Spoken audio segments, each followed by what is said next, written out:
Canela, mais um bate-papo legal. E hoje sabe com quem que é? Bomba, bomba, bomba! Bomba, é ele. Quem, Magal? Roberto Santos. Agora ele vai enfrentar duas bombas aqui. Vamos lá? Hoje nós vamos apertar o Roberto Santos para extrair aqui informações que vocês não têm dele ainda. Extras, né? Exatamente. Roberto, que bom, nós estamos todas as quartas-feiras aqui contigo e até que enfim deu certo você poder estar aqui conosco. Obrigada pela parceria, que Deus te abençoe sempre e nós nos honra muito a tua presença aqui conosco hoje. E nós estamos curiosos para saber tudo. Eu sempre digo o seguinte quando me convido para entrevista, né? Primeiro agradecer a vocês pelo convite, né? Aliás, era um convite já desde o começo, sendo que eu me chamava, eu estava aguardando o convite. É uma honra estar aqui nessa mesa, poder bater esse papo com vocês. E dizer o seguinte, eu tenho coragem de responder. Tem que ver se vocês têm coragem de perguntar. Aí é bonito, né? Parabéns. Se o Lorão não me segura aqui, eu pergunto. Sim, porque tem muita gente corajosa. Tem gente corajosa. Eu sou a pessoa que tem coragem de perguntar. Né? Tem que ver se as pessoas têm coragem de responder. Quando eu estou do lado de cá, eu sou a pessoa que tem coragem de responder. Agora, tem que ver se quem está na mesa tem coragem de perguntar. Aí também, Roberto, é bonito, e também tem que ver se a pessoa tem condições de receber a resposta, né? Não, eu tem acho, isso também. Eu sempre carrego. E tem gente que você faz uma pergunta, ela responde, quem perguntou se sente ofendido, ou a pessoa que recebeu a pergunta se sente ofendida. Acho que tem muito disso. Tem disso. Não, e na política tem bastante, sim. A pessoa acha que perguntar é uma maneira de colocar a pessoa contra a parede. Eu sempre acredito que a pergunta é a chave da vida. Quem não faz pergunta não chega a lugar nenhum. Se você não fizer questionamentos, você sai do lugar. Você não vai pensar sobre a sua vida, você não vai pensar sobre as suas atitudes, você precisa perguntar. Pergunta é a chave para quem quer crescer em qualquer área da vida. Para esclarecer. Exatamente, né? Até para trazer. Porque se você não pergunta, as pessoas ficam pensando assim, não perguntou por quê? Qual que é o problema de fazer uma pergunta? Pergunte.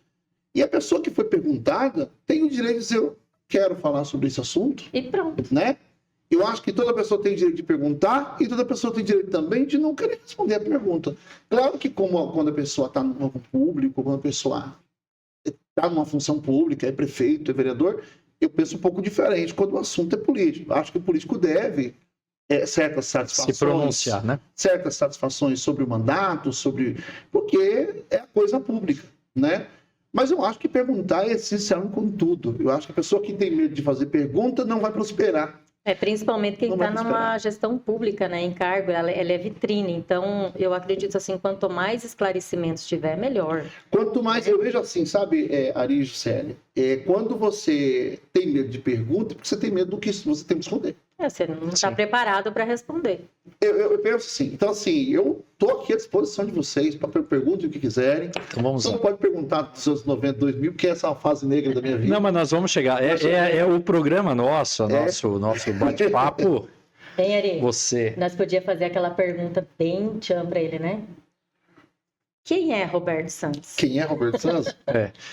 Na verdade é isso. O nosso objetivo aqui, é óbvio que nós estamos à frente do Roberto Santos, uma figura extremamente conhecida. Tá bom o café? Ótimo. A nível de Estado e principalmente pelas suas coberturas jornalísticas, pela sua forma de buscar a informação e transmitir a informação. E é sobre essa personalidade que nós queremos conversar um pouco hoje para saber a sua essência, né? Sim. Atrás do...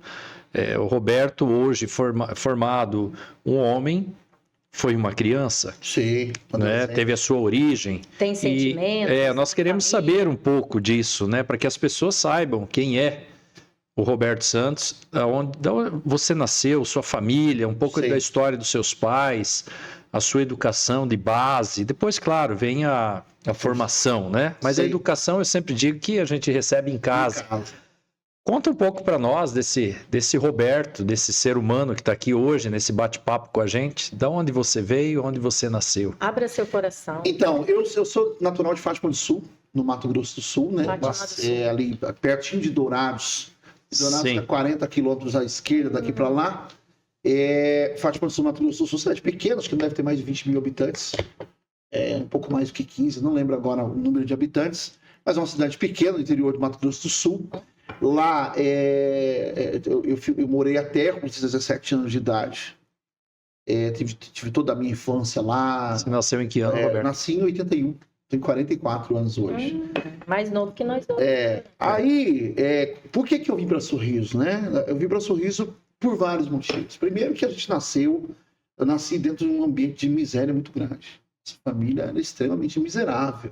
Aí eu vim para Sorriso. Morava no sítio? Não, morávamos na cidade. Na cidade. Na cidade, mas você sabe que os anos 80 e 90 não foram anos fáceis para o país, né? Então, meu pai não tinha nenhum tipo de formação. Era aquela época da inflação? Era, porque o dinheiro mudava o tempo todo, essa coisa toda. Os meus pais eram muito pobres, descendentes de nordestinos que vieram para aquela região de Mato Grosso do Sul. Minha mãe ali é cana, né? Ali é cana de açúcar. Cana de açúcar, algodão, tinha muito algodão, não sei como é que está hoje. Eles eram boias frias? Tinha boias frias. Eu fui boia fria. Você foi boia fria? Que legal. É uma profissão muito bonita. Acabou. Acabou, mas nós devemos muito aos boia frias. Na década de 80, antes de chegar equipamentos. Aqui também é quem catava raiz, a gente deve muito. Catava raiz. Lá a gente catava algodão, catava feijão, acordava de madrugada, subia num caminhão. Era cultural ali no Mato Grosso do Sul isso. Você acordava a vizinhança inteira, todo mundo ir para a roça. Né? Eu vivi isso. Você foi que idade, boia fria? 10 anos de idade. Nossa, sofrido, hein? 10, 11, 12 anos de idade. E ali era frio também. Frio de lascar, porque ali já está perto do Paraná, está perto do Rio Grande do Sul. A gente acordava de madrugada. Eu lembro de trabalhar ali desde os 8 anos de idade. 8, 9 anos de idade, a gente já estava trabalhando. Quantos irmãos? Eu tinha os 2 irmãos, meu irmão Luiz Fernandes e a minha irmã Natália. Minha irmã Natália é a minha irmã segunda, né, que é a filha do meio, e meu irmão mais novo é o Luiz Fernandes. Você é o mais velho, então. Eu sou mais velho, sou primogênito da família. Então, a gente vivia numa situação de muita pobreza. Pobreza extrema. Eu conheci extrema pobreza. Eu sei o que é você não comer carne, né? Você comer carne uma vez por mês. Não sei o que é isso, né? Hoje a gente tem carne todo dia na mesa, a vida da gente mudou muito, né? A nossa vida não tem falta de absolutamente nada, mas o seu quer viver em um ambiente que você, além de não termos nada, eu fui conhecer geladeira depois que eu mudei de cidade. Tinha geladeira em casa. Né? A mãe fazia a comida de um dia para o outro, no dia tinha que esquentar, ferver feijão para poder se alimentar. Na casa que a gente morava ali, era uma pobreza tão grande que a casa era de madeira, não tinha forro, era aquela telha de barro, e era de madeira, cheio de fresta. Aí faltou madeira, meu pai cortou um latão desses de 30 litros, 40, 50 litros, latão, ele abriu o latão para terminar de complementar a parede, né? E ali era a nossa cama, no chão mesmo, né? A cama no chão. Então, as camas eram de tarimbas, né? Um negócio era assim, a famosa tarimba. Muita pobreza. Fazia, né? de madeira. Acordei algumas vezes, caí no chão, que a cama quebrava, né? Era com tijolo embaixo, às vezes caía. Chovia, molhava dentro de casa, molhava em cima das camas. Às vezes a água da chuva passava dentro de casa, o pai tinha que abrir um rego dentro de casa para a água passar e sair do outro lado. Chão batido. A casa não tinha nem... A primeira casa que a gente morava não tinha nem contrapiso. O contrapiso só tinha na sala. No restante dos quartos era tudo chão batido. A mãe tinha que pegar no final do dia para varrer, ela tinha que jogar uma aguinha dentro e para não levantar a poeira. Roberto, mas vocês, assim, com tudo isso, eu acredito que vocês sempre creram em Deus, né? E a família era unida, era feliz? Não era uma família feliz, não. A nossa história de família é muito triste, dolorosa. Por quê? Meu pai era um alcoólatra. Meu pai era um alcoólatra e agressor de mulher. É por isso que eu peguei, acabei pegando uma certa aversão a agressor de mulher. Assim, é uma coisa que eu não consigo tolerar, não consigo entender. O meu pai era o tipo de agressor, de bêbado, que ele chegava em casa e batia todo mundo todo dia. Isso é um homem chegar bêbado. Os filhos, a esposa, todo mundo. Todo mundo. Isso quando ele não expulsava a gente na chuva, para a rua, e a gente tinha que ir para casa de parentes para pedir abrigo. Isso aconteceu muitas vezes, eu tenho isso muito vivo na memória, né? Foi muito difícil, muito difícil. Então a gente nasce, eu cresço dentro desse ambiente. Na base da pancada. Porra, e debaixo de muita... Além de muita escassez, debaixo de muita injustiça. Por quê? Porque a pessoa muito pobre, as pessoas tendem a humilhar. Né? Porque aquela pessoa está vulnerabilizada. Sim. Né? Você quer ser vulnerável, né? Então eu cresço com isso, sabe, Ari? Sendo a gente vivendo dentro de uma injustiça muito grande, um pai bêbado dentro de casa sem nenhuma perspectiva de vida. As pessoas olhavam para nós e não chamavam a gente pelo meu nome. Olha, que o meu nome verdadeiro, meu nome que não é artístico, é Aparecido Roberto da Silva, né? Aparecido Roberto da Silva. Era conhecido como o Chiquinho, que era o filho do Chicão, lá. Ou então Cidinho, era assim que a gente era conhecido. Mas as pessoas nunca chamavam a gente pelo nome. Eu lembro as pessoas, aquele ali é o filho do Chico Bêbado. Olha, tia. Era assim, arrepia até de lembrar. Né?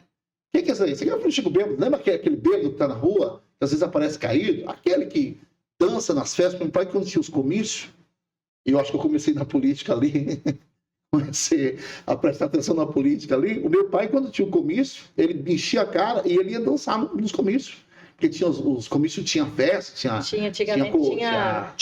shows, né? Tinha show, e ele dançava no meio, todo mundo sabia que era nosso pai, cidade pequena.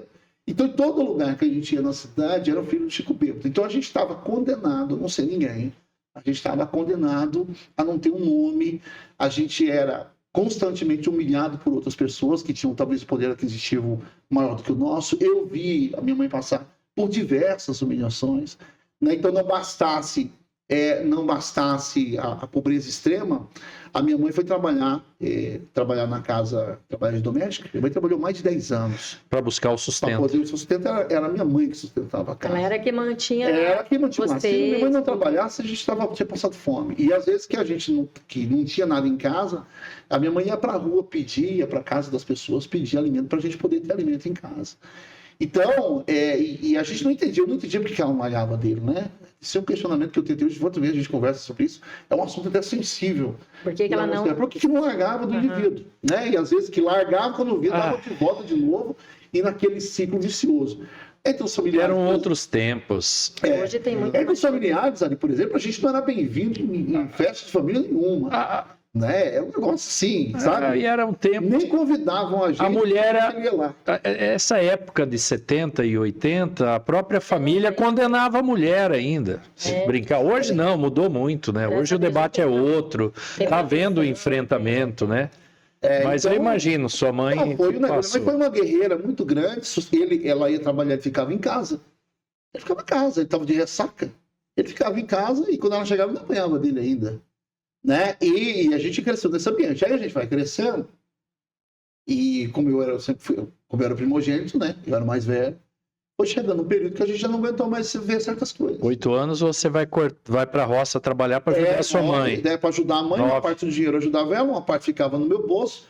Mas assim, o dinheiro da roça era um período ali no começo do ano e logo acabava também. Sim, tipo uma safra. Era uma safra, uns 3 meses ali, acho que durava isso. E acabava. Então a mãe, ela tinha que trabalhar na casa das pessoas, aguentar meu pai bêbado e ainda cuidar da gente. Você tem uma ideia, gente? Assim, a gente já começou um podcast pesado, né? Mas assim, a mãe, para livrar a gente dele, ela pegava a gente, levava para o meio do bode local no quintal, porque ele não deixava ninguém ficar dentro de casa, expulsava a gente para fora. Então, para cuidar da gente, ela levava a gente para o meio do quintal, colocava umas tábuas no chão. Depois ela voltava dentro de casa, escondida, porque ele estava dormindo dentro de casa, pegava um cobertor para a gente poder não ficar o relento. Isso quando ele não saía para fora, entrava dentro da caixa do poço. Você lembra daqueles poços que tinham? Sim. Para puxar água. Sim. Puxar água com balde, que era o saril que chamava. Ele entrava dentro da caixa do poço, pegava uma madeira, qualquer coisa, e jogava dentro do poço para descobrir onde a gente estava. Que a gente sabia, meu pai caiu dentro do poço, a gente quando criança, ele achava a gente no quintal. Então, e aí meu irmão teve bronquite, a gente vivia numa desnutrição terrível, a gente tinha... eu tive infecção no intestino várias vezes, que a gente vivia numa situação assim... Imagina. Muito sofrida. Então a gente vai vendo isso, quando eu cresço um pouco, eu me torno adolescente, eu falo, peraí. Então, olha o bomba aí, ó. Informação aí. Então, Ari, deixa eu colocar o silencioso aqui. Então a gente cresce nesse ambiente, e aí eu começo a olhar para isso e falo assim, eu não vou assistir isso mais, né? E eu comecei a enfrentar o meu pai na base da porrada. Sim, a gente saía em luta... 14 anos, isso. De 13 anos para frente... Você começou a ter um pouco mais de corpo, eu falei, né? não vai apanhar mais, a minha mãe não vai apanhar na minha frente mais. Então foram muitas vezes assim que eu e meu pai saía na porrada literalmente. Ele vinha para cima, e ele me agarrava pelo pescoço, que obviamente eu ainda era franzino, ele era mais forte que eu, meu pai trabalhava cavando poço, cavando buraco, ele era muito forte, ele trabalhava de servente, essa coisa toda. Então, de vez em quando, a gente se atracava, ele me pegava pelo pescoço e dava uma luta danada, porque minha mãe e meus irmãos em cima, senão me mataria. Isso foi mais de uma vez.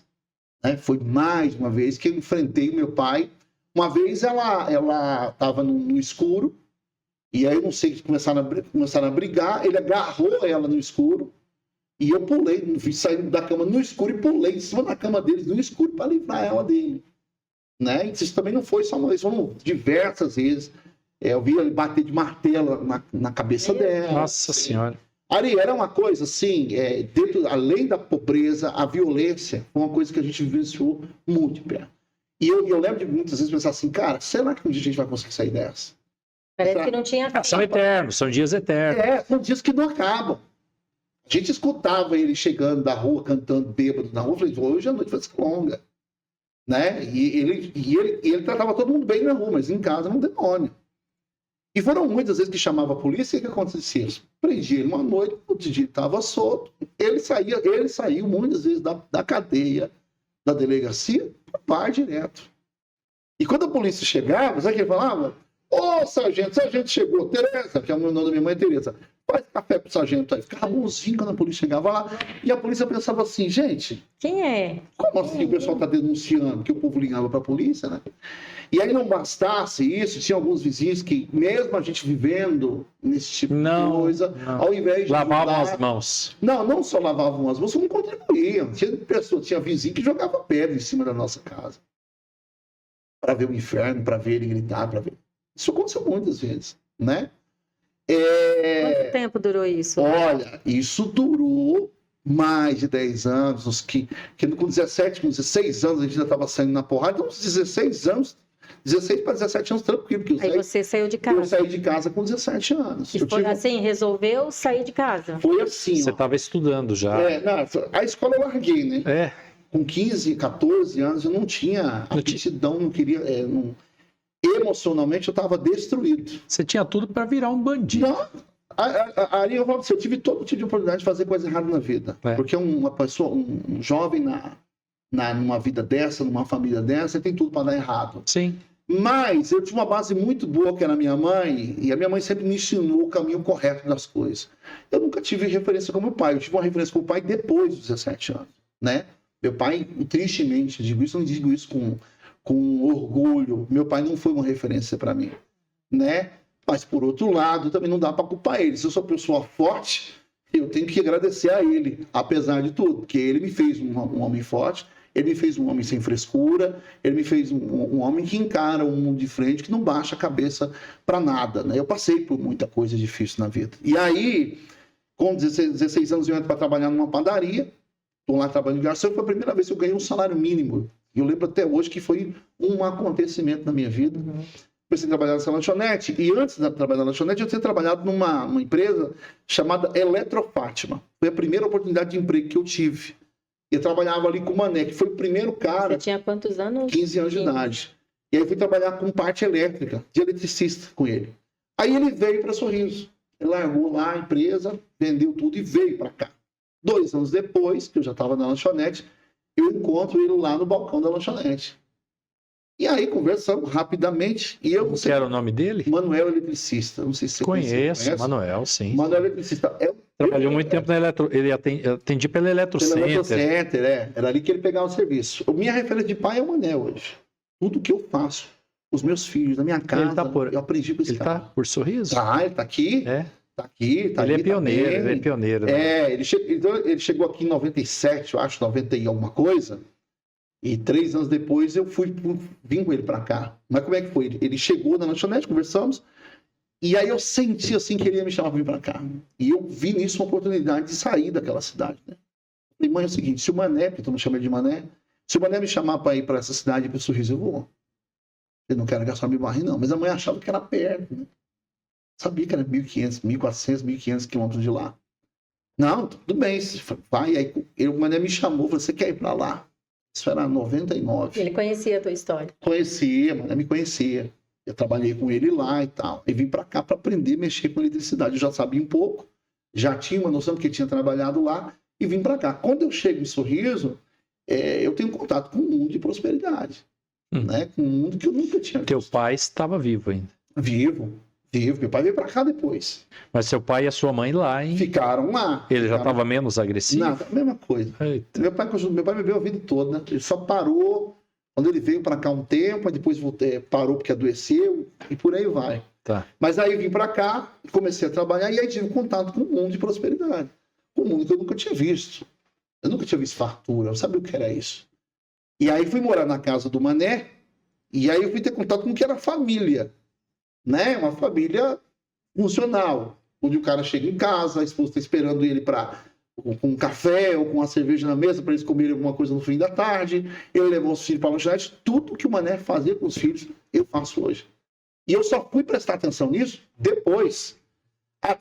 Você não sabia o que era uma família. Não sabia o que era uma família. No teu mundo, você não sabia, não existia. Não tinha noção. Aí hoje até o jeito de acender a churrasqueira, eu não consigo acender de outro jeito. Eu acendo do jeito que o Mané me ensinou. Porque quando eu cheguei aqui, e eu não sei se ele percebeu... O Mané foi um anjo na sua vida. O Mané ele é um pai. Eu chamo ele de pai. Você viveu no inferno até os 18? Até os 18. Até os 17. Depois com 17 eu cheguei aqui. 17 eu cheguei aqui. Aí cheguei aqui... Foi em 98. 99 eu cheguei aqui, bem no comecinho do ano. Cheguei aqui na rodoviária... Tudo mato, mas cadê a cidade? Que naquela época, ali perto, era tudo mato. Daqui chegava aqui e falava assim, gente... Não, aqui não tinha. Não tinha. Aí fui morar com o Mané e começa a pegar a referência dele. Começa a aprender tudo com ele, a observar o que era uma família de verdade, né? Com problemas, que toda família tem, não existe família perfeita. Até as brigas deles me ensinaram, né? Assim, que eu convivia com ele. Até as brigas deles eram bonitas. Era bonito. Perto que você vivia lá. Porque daqui a pouco eles estavam de boa de novo e saíam junto, né? E iam nas festas. Era uma discussão, né? E assim, eu lembro de baile do show, por exemplo, que foi uma das primeiras experiências que eu tive aqui em Sorriso no baile, foi no baile do show do GESP. Eu nunca tinha ido num baile. Isso. O baile do GESP foi a primeira vez que eu tive contato com uma festa, a primeira vez que eu tinha dinheiro para ir, de fato, numa festa. Né? Porque até então nunca tinha dinheiro para nada. A gente tinha dinheiro para ir numa quermesse no Mato Grosso do Sul. Então, o Sorriso é que fui ter contato com a prosperidade, de entender que era um outro mundo. Aí a gente chega aqui, eu fiquei, acho que morando um ano, mais ou menos, na casa do Mané, e depois fui morar sozinho já, com 18 anos de idade. Arrumei um lugar lá no Amazônia. Aí eu dei uma desandada, eu dei uma desequilibrada. Por quê? Porque eu estava ganhando bem, sem orientação. Eu não tinha pai por fé, tinha mãe por dando meu pau. A bagunçar aqui em Sorriso, a fazer farra, a fazer festa, a gastar dinheiro, a revelia. Eu festei demais. Dos 18 até os... Você deu uma aproveitada. Nossa, dos 18 até os 21, 22 anos, Ari, eu só baguncei, eu não fiz nada de proveitoso. Quando eu conheci a minha esposa... Outra anja, então? A minha esposa... A minha esposa foi uma libertação para mim. Por quê? Porque eu estava numa vida doida. Vida louca. Não, doida. Eu fazia festa 7 dias por semana. Você trabalhava o dia todo. O dia todo. E à noite. E à noite, farra. Farra, festa. Naquela época, eu saía do Paloma, ia para Tradição, saía do Paloma, ia para São José. Era uma festaiada que isso naquela época. Eu não sei como é que está hoje, porque a gente está fora desse hype hoje. Mas naquela época, a gente estava no bairro de São José aqui, que eles chamam, que é no Primavera. Capela São José. Tava naquela época era o pavilhão de São José ali. Tinha uns bailes bons ali. Então nós saía dali, ou a gente ia para uma prainha, ou a gente ia para Tradição, ou a gente ia para o Bar da Beca, enfim. Era uma época de muita festa e eu estava tendo contato com esse mundo ali, com dinheiro no bolso para poder fazer isso. Estava gostando. Nossa, era um acontecimento. Só que eu me perdi um pouco, né? Nesse período eu fiquei um pouco... desorientado, em que sentido? De que eu não aproveitava o dinheiro para prosperar. Se deslumbrou. Deu uma deslumbrada. Você estava se perdendo na bebida também. Na bebida, bagunça. A bebida estava... Eu bebia muito e bagunçava muito. Era um de festa. Assim, farra. Fazendo muita besteira, que jovem, né? Um jovem sem pai, sem mãe, sem ninguém para orientar, ele só fica louco. Eu só não usei droga porque Deus me livrou mesmo. E até a oportunidade para usar drogas eu tive. Sim. Nesse período, né? E aí conheci a minha esposa em 2003. Bem no finalzinho do ano, a gente foi no almoço, conheci a minha esposa, ela com 16 anos, e ela tinha acabado de passar para a universidade, acabado de passar para fazer letras em Sinop. E aí, rapaz, quando eu conheci ela, eu falei assim, rapaz, peraí, eu acho que agora tem que colocar a cabeça no lugar, né? Volta, Roberto.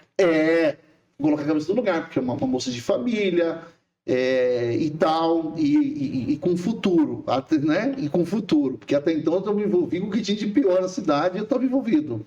E eu não ligava assim, eu não ligava para minha imagem, não tinha isso aí. Eu queria festar, eu queria zoar o plantão. Total, você estava sentindo livre, né? Você não tinha que voltar para casa e ser espancado por ninguém, né? Exatamente. Nesse período você e como eu me bancava... com a sua mãe? Não, aí que acontece, em 2000 eu busco minha mãe. 2001, eu falei, mãe, vem pra cá, porque aqui é o lugar, e eu já me bancava, tinha condições de bancar ela, essa coisa toda.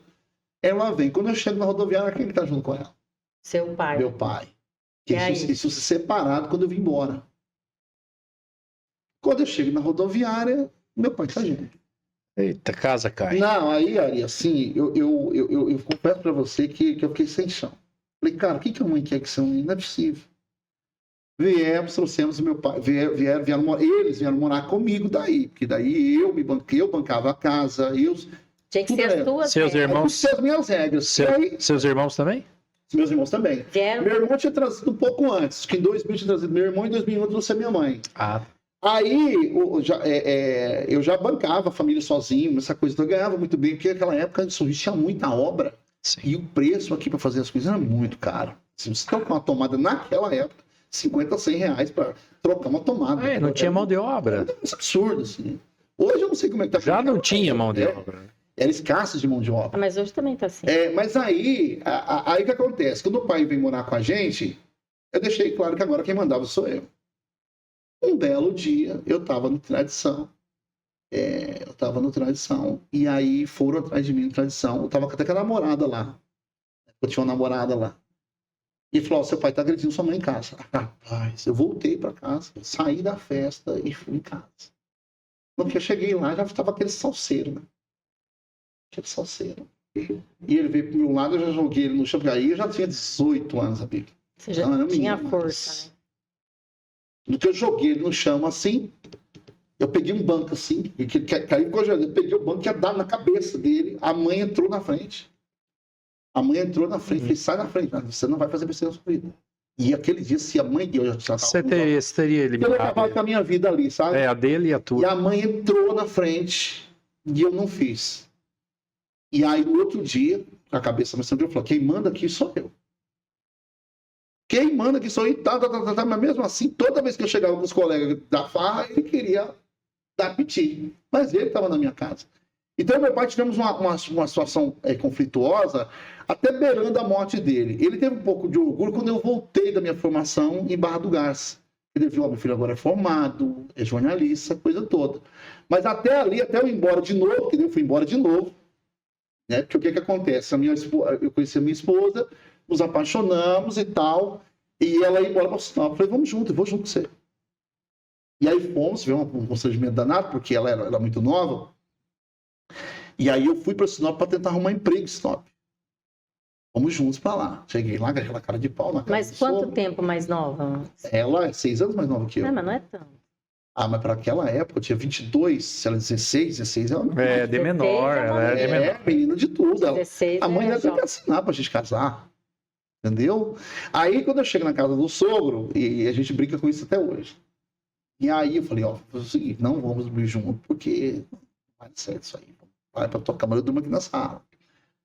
Aí ela foi pra cama dela e tal, mas quando foi de madrugada, ela pegou e foi deitou comigo lá. E quando o velho acordou no outro dia, ela estava deitada comigo lá na sala. Aí ele percebeu que a coisa tinha avançado, né? Que não era um relacionamento bobo, namorico, né? Aí chamou a gente pra conversar e tal. Falei, olha, eu tô aqui de casar com a sua filha e tal. Não, mas vocês vão casar mesmo e tal. Ficou bravo. E tal, falei, então vamos casar. E aí ficamos de vez na casa do sogro. Tem duas opções, casar ou casar. Ou casar. Aí casamos em Sinop, em 2005. Tivemos nossos primeiros filhos lá. O Isaac e a Larissa nasceram em Sinop, são sinopenses. E aí eu tomei uma outra decisão. Eu estava assistindo a televisão, e vi o pessoal cobrando a politicaiada e tal. Eu falei, rapaz, isso não vai fazer. Você trabalhava com quem? Sinop? Eletricista também. Mas em Sinop, eu fui vender vassoura na rua ali. Eu cheguei lá, não conhecia ninguém, não tinha networking. E eu tava sem trabalho. Que ano isso? 2006, 2007. Por aí. E aí, rapaz, sem emprego, sem nada, arrumei umas vassouras pra vender lá. E aí saía de bicicleta com 5, 6 vassouras no ombro assim. E chegava nas casas, comprava vassoura. Aí pra vender logo eu vendia algumas fiadas, pra dar uma agilizada. Mas, rapaz, e em Sinop pouco asfaltado, passava aqueles carros que aquela poeira me cobria, assim, sabe? Você não gritava, vassoura, vassoura, vassoura! Bomba! Não tinha bomba ainda, né, pra me ajudar. E aí, rapaz, eu vendi vassoura em Sinop, deu um pulo danado lá. E aí eu tava assistindo televisão um dia, e aí vi o pessoal do jornalismo trabalhando. Eu falei, rapaz, eu tenho boa comunicação, eu tenho vocação pra isso aí. Você percebe que você tem... Deu um tinho. Com 26 anos de idade. Com 26 anos de idade, Ari, eu tava na 7ª série do 1º grau. Essa era a minha escolaridade. Sua esposa te incentivou a voltar a estudar? Assim, eu vi... Porque naturalmente, quando você tá no casamento, um influencia o outro, né? Ela tava na faculdade, já tinha entrado na faculdade, e eu não era, assim, eu era um profissional de eletricidade desempregado. Você conheceu ela aonde? Em Sorriso. Sim, mas aonde? Num bar? Num almoço da casa amiga dela. Ah, que legal. Que fazia parte da nossa turma. Porque você tinha... Poxa, Deus, né? Deus já ajusta as coisas, né? Você tava no meio da pingaiada. Da bagunça. Na bagunça, a tua tendência era ter arrumado uma companheira né, da vida meio torta, exatamente. Né? Não, e ele ter ido também, né? Então... E aí, ó. Com o network que eu tinha, assim, surgiu... Exato. Era para me ter mergulhado numa vida... E Deus... Nem sei se você está aqui, do meu pai, dificilmente. E daí te toca o coração uma moça de um almoço, né? De família, né? E engraçado, pediram em casamento no primeiro dia que eu vi ela. Um negócio assim... Foi conexão mesmo, foi um negócio assim que Deus preparou mesmo. Analisando a tua história, nós vamos continuar com ela. Deus é muito presente na tua vida, sim, Roberto, porque toda a história que você viveu aí, provavelmente você, aos 17 anos, era para ter se transformado num alcoólatra também, pelo exemplo que você tinha dentro de casa. Uhum. E provavelmente até realmente, como você falou, ter tirado a vida do seu pai ou seu pai ter tirado a sua na época, né? Sim. E você consegue passar por tudo isso, sai de lá de Mato Grosso do Sul e vem para cá, né? Vem para cá. Bacana, é Deus na sua vida. É Deus, assim. E aí, na época de maior farra da sua vida, você conhece a tua esposa num almoço de família. Rapaz, quando eu conheci a minha esposa, que hoje é minha esposa, eu devia ter uns 3 ou 4 rolos. Eu era feio, mas era bom de conversa, sabe? Sabe o cabra que é feio, mas o cara sabe conversar? Porque o cabra feio... Você prometia bastante, né? Né? O cara feio, ele tem que ter um outro jeito, ele tem que dar um jeito dele. Não tem jeito. Você prometia o quê? Tinha falado, eu sou lá do sul, lá eu tenho posse. Aqui eu tô meio lascado, senhor, mas lá no sul eu tenho posse. Eu vendia muito bem a imagem. Eu vendo muito bem vassoura. Eu tava assim, ó. Não, ele tá você vassoura. Eu comprava roupa boa, relógio bom e tava sempre com grana no bolso. Então, se a menina saísse comigo, eu ia levar no Cuscão, que era o melhor da cidade, no Degrau, que era o melhor da cidade. Eu levava no melhor ponto da cidade para jantar ou para tomar qualquer coisa. Era metido nesse ponto, porque aqui tinha grana, eu ganhava bem, né? Então, quando eu conheci a minha mulher, eu tava num nível de zoeira, assim, muito grande. Tava perdidão mesmo na bagunça. Só que quando eu conheci ela, foi um negócio absurdo. Porque É Deus. Eu olhei pra ela, olhei pra mim e falei assim, Priscila, você quer casar comigo? Olha. De jeito. Eu falei, eu quero. E aí, eu quero. Eu quero. Na brincadeira, assim, cara. Quando foi uma semana depois, a gente tava junto. Depois disso aí. Te tirou você estava indo para coisa errada, igual você falou. Exatamente. Você sabe que eu acredito nessas intervenções divinas? Sim. Eu acredito. Quando Deus tem um plano. Então, o que acontece? Aí você está vendendo vassoura em Sinop. Tá vendendo vassoura 2000 e... Para sustentar, porque assim, a gente viveu numa época em Sinop, passamos por alguns apuros, que às vezes para comprar o leite do moleque eu tinha que vender uma vassoura. E a sua esposa estava trabalhando já ou não? Não, ela estava na faculdade, fazendo faculdade. Aí quando eu olho a televisão, voltando, eu olho para a televisão, eu falei, cara, acho que eu tenho vocação para isso aí. Acho que eu vou fazer isso aí, porque olha, ajuda tanta gente, né? Eu lembro eles fazendo aquelas aquelas campanhas na TV, em buscar ajuda, pedindo para a população. Falei, rapaz, dá para ajudar um monte de gente com isso aí. E lá teve um fato que a gente foi para a igreja, né? Tivemos uma experiência com Deus, essa coisa toda. E aí, Ari, eu estava na 7ª série do 1º grau. E eu decidi, assim, falei, eu vou ser alguém. Eu vou ter um nome, eu coloquei na cabeça, assim, eu vou ser alguém, eu cansei disso. Eu vou estudar. Você se permitiu, todas as vezes que você recebeu sinais, você se permitiu aceitar. Exatamente. É como se fosse um chamado, sabe quando você, com aquela coisa te chama para aquilo?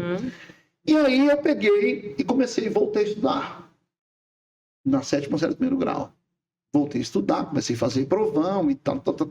E fui para um tal de um projeto Beija-Flor em Sinop, que era 7 km para ir e 7 para voltar, amigo, de bicicleta. E Sinop é grande, hoje eu vou lá de carro. Não, é grande. E vejo as distâncias que eu percorri e falo, gente... E era tranquilo. Você não tem escolha. Não tinha opção. Tipo assim, quando você não tem escolha, você usa o que tem. É por isso que eu tenho dificuldade com gente que fica reclamando de frescura.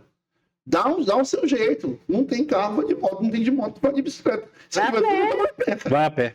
Dá um jeito. E para ir no projeto Beija-Flor, que era lá perto da UFMT, eu saía de lá de perto da UFMT, atravessava a cidade até o Jardim das Oliveiras. É muito longe. Hoje eu olho para aquela distância e falo, cara, realmente eu queria muito. Hoje eu vou lá em Sinop, eu queria muito.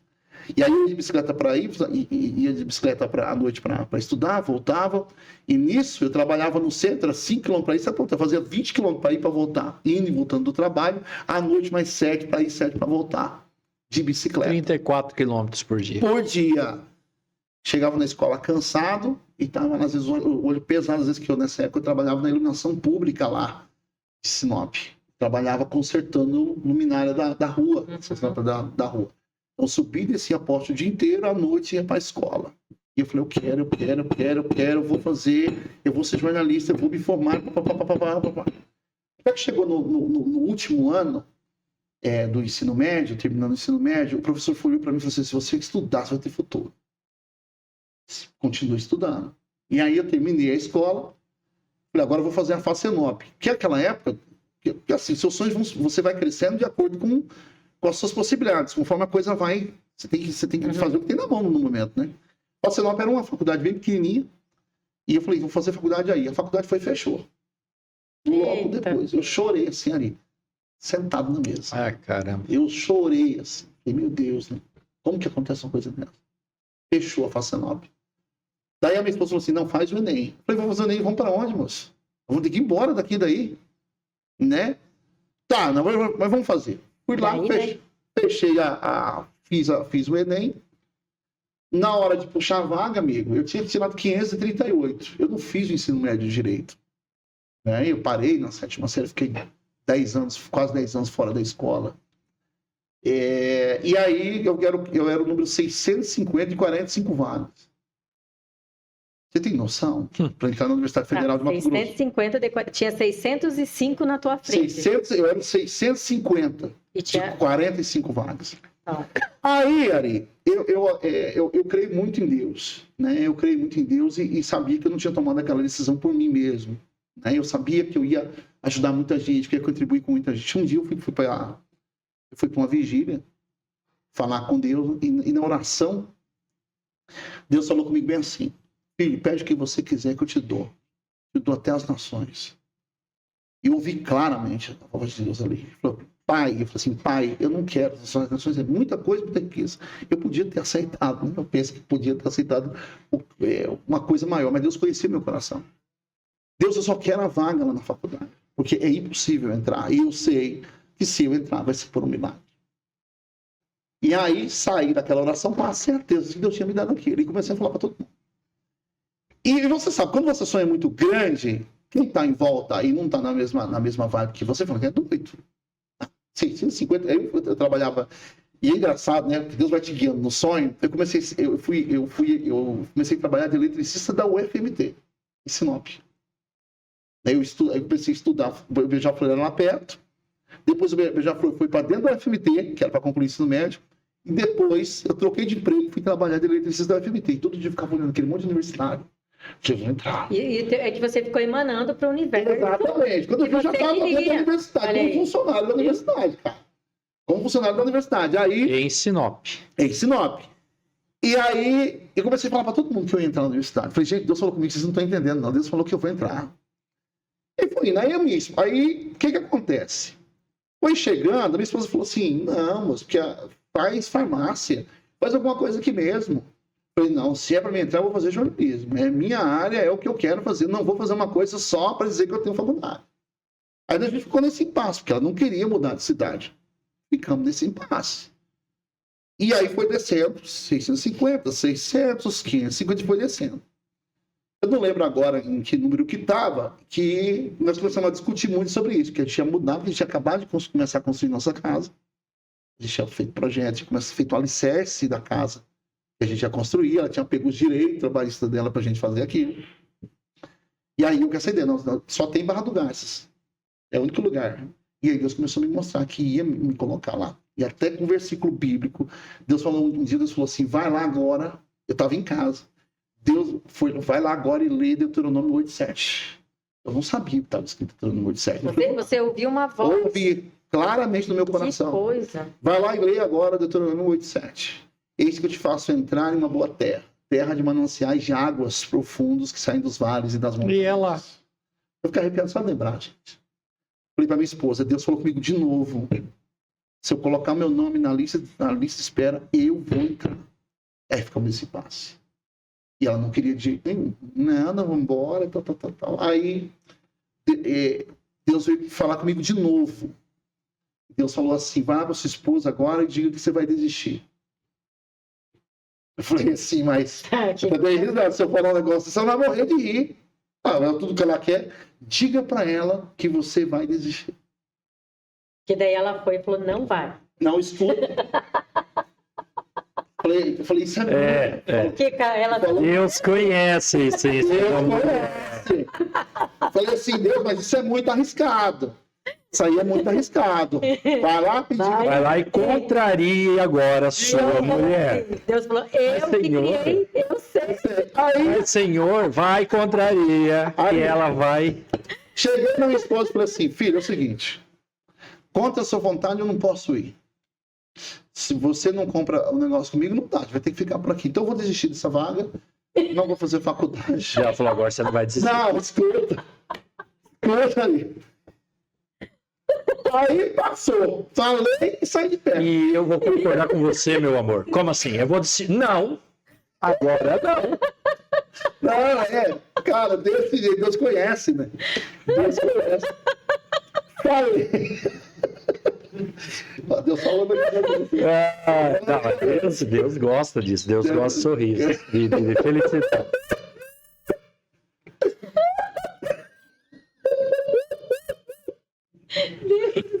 Oh, Deus.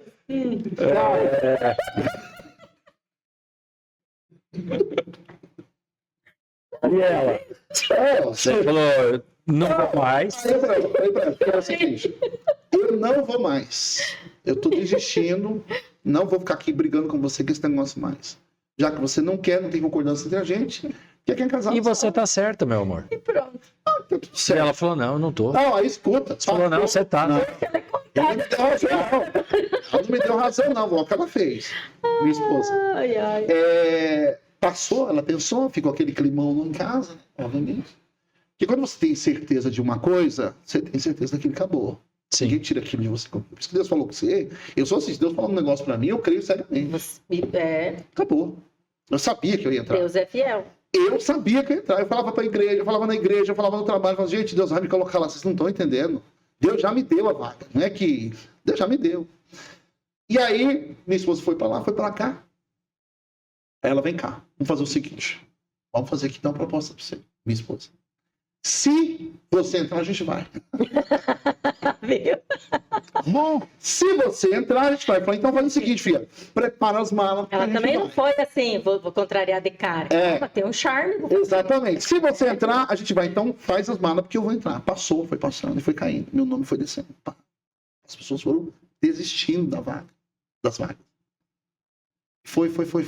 Aí... eu fui pregar na igreja numa quinta-feira, 3 dias depois, no domingo ia sair um novo resultado. E na quinta-feira eu estava pregando na igreja. Eu falei, olha, gente, pelos meus cálculos, se foi Deus que me deu, eu sou o número 7 da próxima lista. Olha aí. Se foi Deus que falou. Porque eu fui calculando, falei, não, peraí, meu nome está aqui em 18º. Mas o café já. Eu estava em 18º ali, na última semana. Então, na próxima semana, se foi Deus que falou, eu vou ser o 7º da lista para provar que foi ele que falou comigo na vigília, como eu falei para vocês que eu ia entrar. Rapaz, quando eu estou em casa no domingo, lá tô brincando lá em casa, de repente chegou um e-mail da faculdade. Abrimos, era 16 cursos, eu fui subindo. Quando chegou no curso de jornalismo, eu falei, agora. Ou se eu não estiver aqui como certo na lista, foi Deus que falou. A gente não tem que ter dúvida de nada. Foi puxando. Primeiro, segundo, terceiro, quarto, quinto, sexto. Meu nome era exatamente o 7º da lista. 7 é o número da sorte. Número da perfeição. Número de 7 é o número de Deus. Por isso, é o dia que eu nasci, dia 7. Dia da perfeição. Aí gritamos. E da humildade. Gritamos, corremos dentro de casa, foi uma festa, minha esposa caiu o semblante, fazer o quê? Tem que cumprir, né? Acordo é acordo. Viu como Deus conhece? Eles conhecem. Fomos para Barra do Garça, chegamos lá, amigo, sem eira, cheguei lá com a mala nas costas. Falei, eu vou achar um lugar aqui, Deus, para onde é que eu vou? Eu desci em Barra do Garça, sabe para onde eu ia? Se eu te conhecesse na época, eu tenho parente, eu tenho família Ferro lá em Barra do Garça, né, Eri? Mas Deus foi tão tremendo que Deus preparou as pessoas lá. Quando eu desci bem na entrada da cidade, ali perto da Universidade Federal.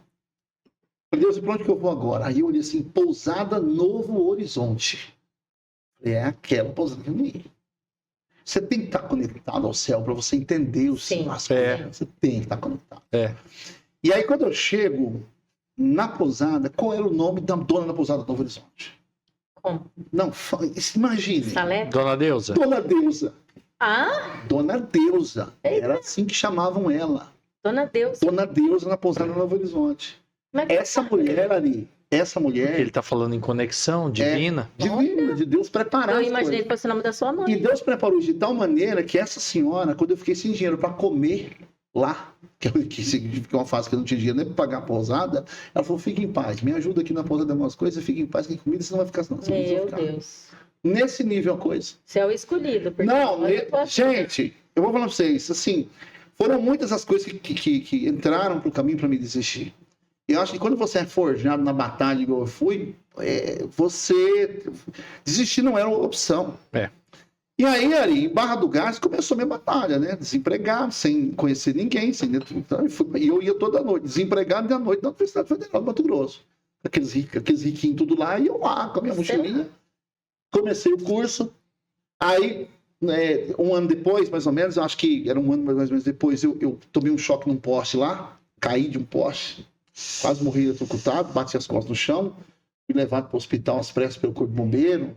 Disse que foi muita sorte, porque eu caí em cima de uma pedra assim, que na minha costas foi uma pedra assim. Só o tombo de um poste. Fiquei grudado no poste e caí, desmaiei e caí no chão. Meu Deus. Logo depois, 15 dias depois disso, estourou minha apendicite e eu já estava desempregado. Meu Deus do céu, quanta coisa. Minha filha. E eu desempregado já. Desempregado. Quem ouvir a tua história fala, não reclama mais de nada. Quando eu tive a apendicite, me deu vontade grande de desistir. Porque eu falei, cara, eu vou fazer o que aqui agora? Desempregado. Eu preciso desempregado. A Priscila saía às vezes de Barra do Garça para Aragás para dar aula. Mas vocês estavam morando já numa casa. Sim, vamos morar numa casa que a Dona Deusa emprestou para nós. Uma casa que ela não tinha terminado, e o banheiro não tinha porta e era só contrapiso na casa. Entendi. Os móveis eu fiz à mão, peguei as madeiras que tinha lá e fiz.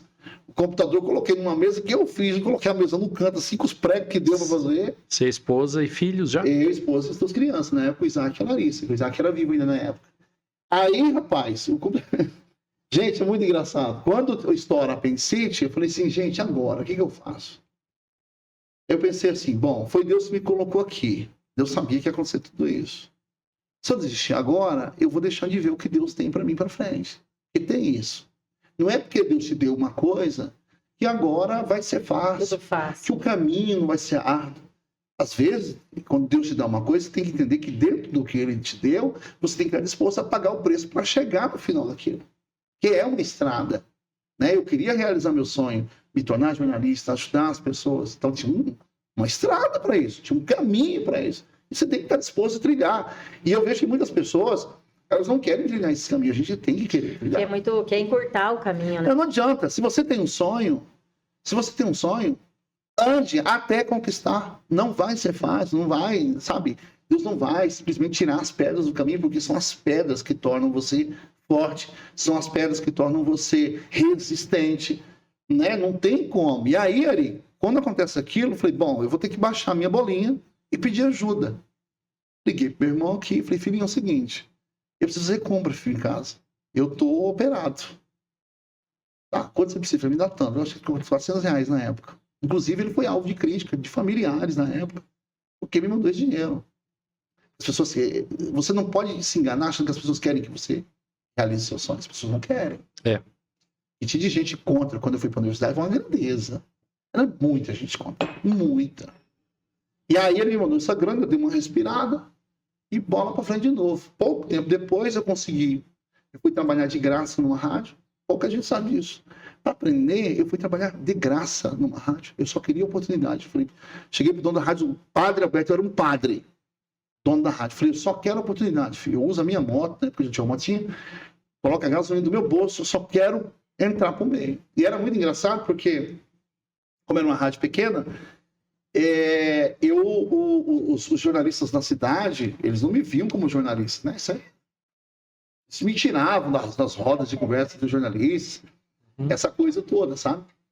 Então, e eu pensando assim, um dia vocês vão me respeitar. Eu lembro dos jornalistas mais antigos me tirarem da roda, assim, né? Me tirarem, e tem coisas que você passa para não fazer com os outros. Quieto, tranquilo. Baixei a minha bola, eu com a minha motinha, com a câmerazinha na mão, mas dentro de mim eu falava, um dia eu vou ser alguém, um dia eu vou ser respeitado. Isso aqui, Deus, eu preciso passar por isso. Porque tem coisas que você precisa passar, até porque quando você chega lá... Humildade, você tem. Você não precisa pisar em ninguém. Você chega maturado, né? Você chega maturado. Eu entendo isso. Deus conhece a gente. Deus conhece o nosso coração, né? É uma profissão de muita visibilidade. Enfim, tem muita coisa que roda a nossa profissão que são benefícios que nós temos por sermos quem nós somos, a profissão que nós escolhemos.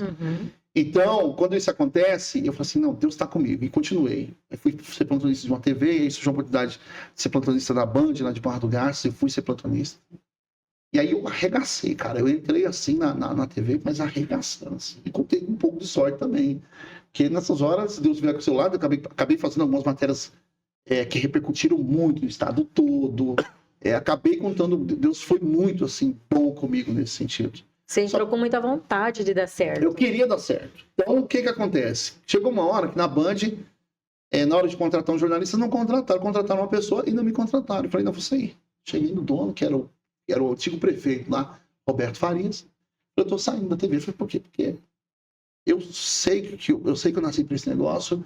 Sou bom disso, vocês não me contrataram, eu vou esperar uma outra pessoa me contratar. E saí sem ter uma outra coisa. Saí, voltei a ser eletriz de novo. E era engraçado que eu era plantonista da TV no final de semana, e aí eu ia trabalhar de eletricista na casa das pessoas.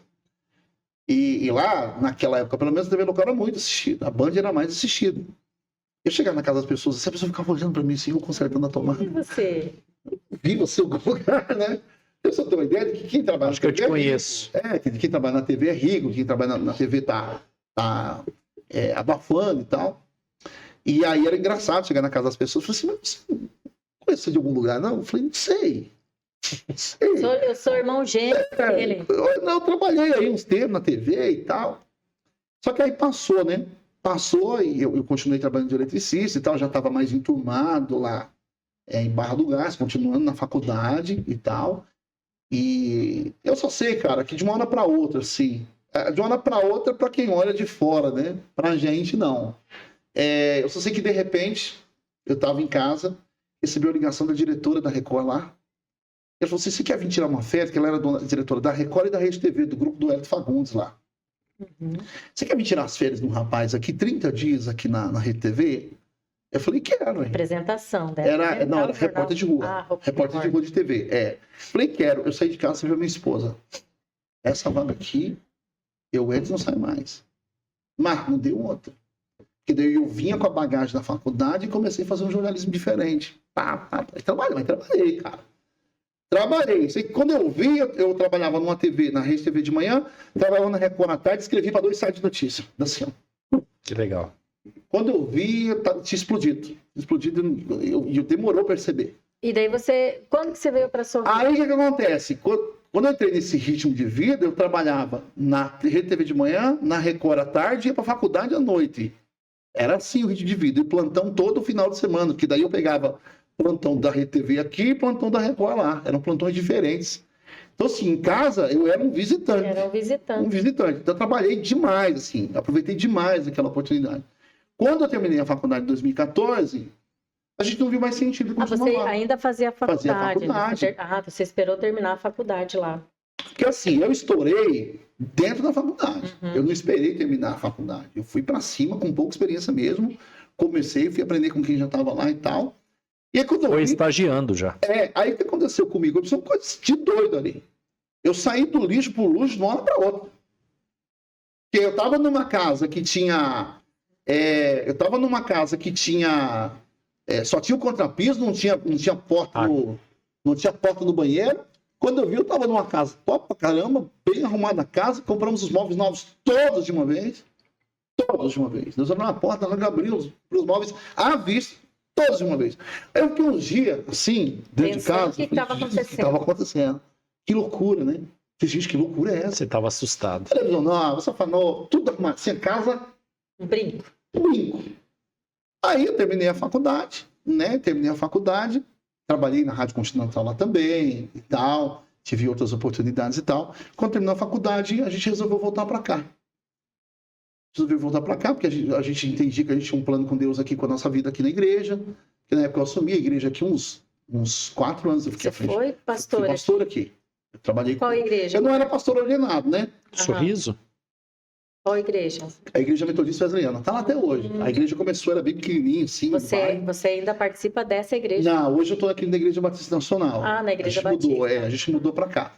Mas quando eu vim para cuidar dessa igreja, que estava começando e tal. Eu era presbítero. Eu não era pastor ordenado, né? Não tinha, foi assim. Eu estava na função ali de presbítero, cuidando daquela pequena comunidade. Aí a gente veio para cá e eu fui trabalhar na Rádio Sorriso. É aí que começou nossa carreira no jornalismo aqui. De Sorriso foi desse jeito. Mas teve todo esse trajeto aí até chegar onde a gente está agora. Você trabalhou quantos anos na Rádio Sorriso? Na Rádio Sorriso foram 2 anos e meio. E no SBT mais 5 anos. Mais ou menos uns 5 anos. E daí você resolve abrir teu site. Aí resolvi abrir o site. Porque foi assim... Quanto tempo faz você tem o site? Tá, agora hoje é dia... Que dia que é hoje? Hoje é dia 13. 13. Daqui a 10 dias faz 3 anos.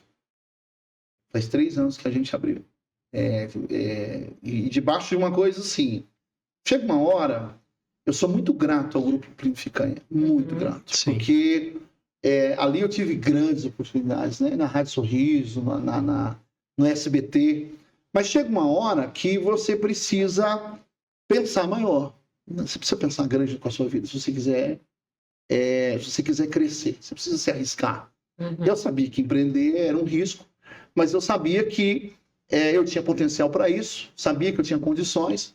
Eu já estava trabalhando na TV, mas o que eu ganhava fora da TV já era mais, o que eu ganhava fora da TV já era maior do que eu ganhava lá, como salariado. Eu estava já na zona de conforto, vamos dizer assim. Né? E aí eu vejo assim, ó, se você não consegue crescer mais no lugar, você vai começar a atrapalhar os outros. Eu vi que eu já tinha chegado onde eu podia chegar no SBT. Né? Eu via isso. Cara, eu já cheguei onde eu podia aqui. Tive uma conversa muito franca com o Plínio Ficanha, não saí assim de lá, não saí do maninho brigado com ele, deixando ele na mão. Eu avisei, acho tanto que... se um dia você querer voltar, se voltar tranquilo. Né? Eu acho, né? Que ele me contrataria de novo. Eles são muito gente boa mesmo. O Maninho é um cara espetacular. Deu uma força para mim assim, no momento mais difícil da minha vida. E quando aconteceu a morte do Isaac, por exemplo, eu não conseguia produzir reportagem, eu não conseguia trabalhar. Nessa época eu estava na rádio. Um dia eu cheguei para ele e falei, Maninho, é o seguinte, cara, eu não consigo produzir, não. Ele falou assim, cara, calma que as coisas vão se ajeitar. E me manteve no grupo. Eu trabalhei mais 6 anos depois que aconteceu aquilo com o Isaac, né, que faleceu.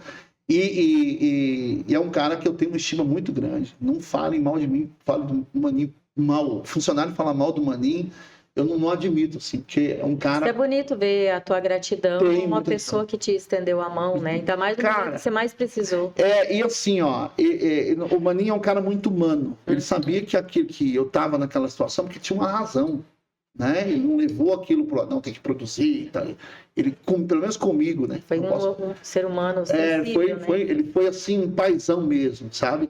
É um cara que eu tenho estima, eu mantenho ligação com eles até hoje. Em que sentido? De amizade mesmo. Eu vou, volta e meia, eu vou visitar as TVs, eu vou lá, troco ideia com o Ivan, troco ideia com o Turella. Quando encontro o Maninho na rua, tiro o sarro dele, brinco com ele, né? Eu acho que a gente tem que aprender a passar pelos lugares e manter as portas abertas. Sim. Né? Eu avisei ele 6 meses antes. Maninho, é o seguinte, final do ano, cara, só até dezembro e vou tomar rumo. Porque realmente, no grupo ali já estava tudo preenchido, as funções, as vagas e tal, não tinha... eu queria crescer. Eu tenho um incômodo pessoal comigo. Eu preciso estar crescendo. Você se cobra. Eu me cobro. Eu tenho que estar melhorando alguma coisa. Né? Nas minhas coisas é assim, né? Agora, eu estou incomodado com esse espaço aqui. Eu preciso de um espaço maior. Eu preciso de um espaço mais organizado. Eu estou esperando a hora que abrir a porta. Eu sentindo assim, é isso aqui, eu vou para dentro de olho fechado. Então, a gente tem que ter esse incômodo de se cobrar, de não ficar na mesma, de não aceitar a mesma. Quando a gente começou aqui, eu acho que o Ari lembra, a gente tinha uma... Eu lembro. Não tinha essa mesa. Não tinha. Era só aquela mesa lá. Era. E depois a gente comprou essa mesa aqui. Depois veio para cá. Eu lembro que eu fui entrevistada nessa mesa. Aqui, né? Nesse meio aqui. Foi. Depois... Então, devagarinho, você vai crescendo, né? E crescer não é sobre mais dinheiro, é sobre você crescer a mentalidade, crescer a sua cabeça, melhorar essa coisa toda. A gente tem planos aí audaciosos para a empresa.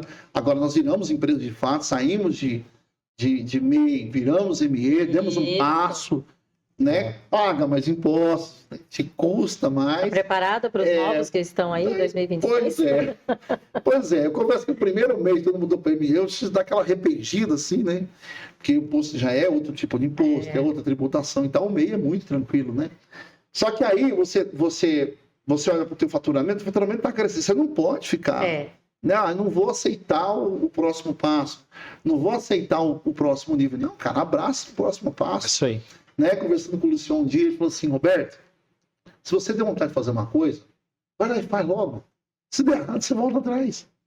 Quem pensa grande, né? É diferente você conversar com a pessoa que pensa grande, né? Então, o RBT News nasceu de um incômodo meu, no sentido de que eu falei assim, cara, eu preciso buscar um espaço maior para mim. Né? Eu preciso ter o meu espaço. Ter o meu nome, o meu lugar, o meu jeito de fazer. Né? E você gosta da política. O teu perfil é político. É assim, ó. Tem duas coisas, tem duas áreas que eu gosto muito do jornalismo. Que é o jornalismo comunitário, que acaba espingando no político, não tem jeito, e o jornalismo puramente político, né? São as duas áreas em que eu gosto, que eu gosto e trabalho com afinco.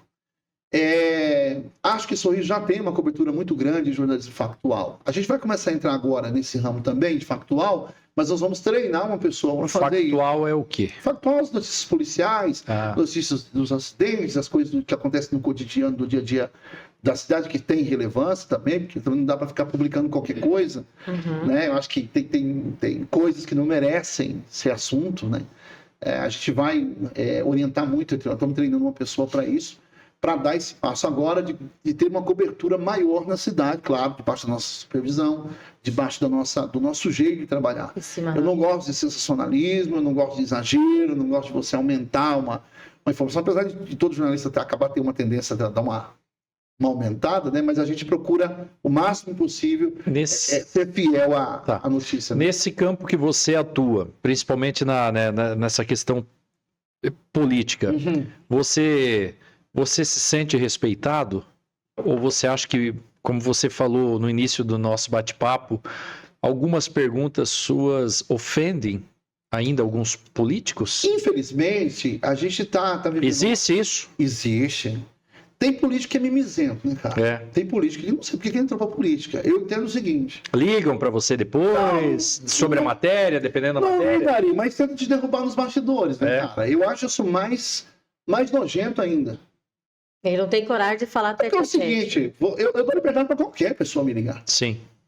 Porque pode acontecer um exagero, eu posso errar. A minha equipe pode errar. Você anuncia uma matéria, mas você abre o espaço... Sempre. Ali não tem ninguém... Olha, mas quando você abre esse espaço, alguns não querem nem utilizar. Tem gente que eu já chamei para entrevista aqui. Se fazem de vítimas? Se coloca na posição Entendi. de vítima. Tem gente que é autoridade que não quer enfrentar perguntas que são do ambiente da pessoa.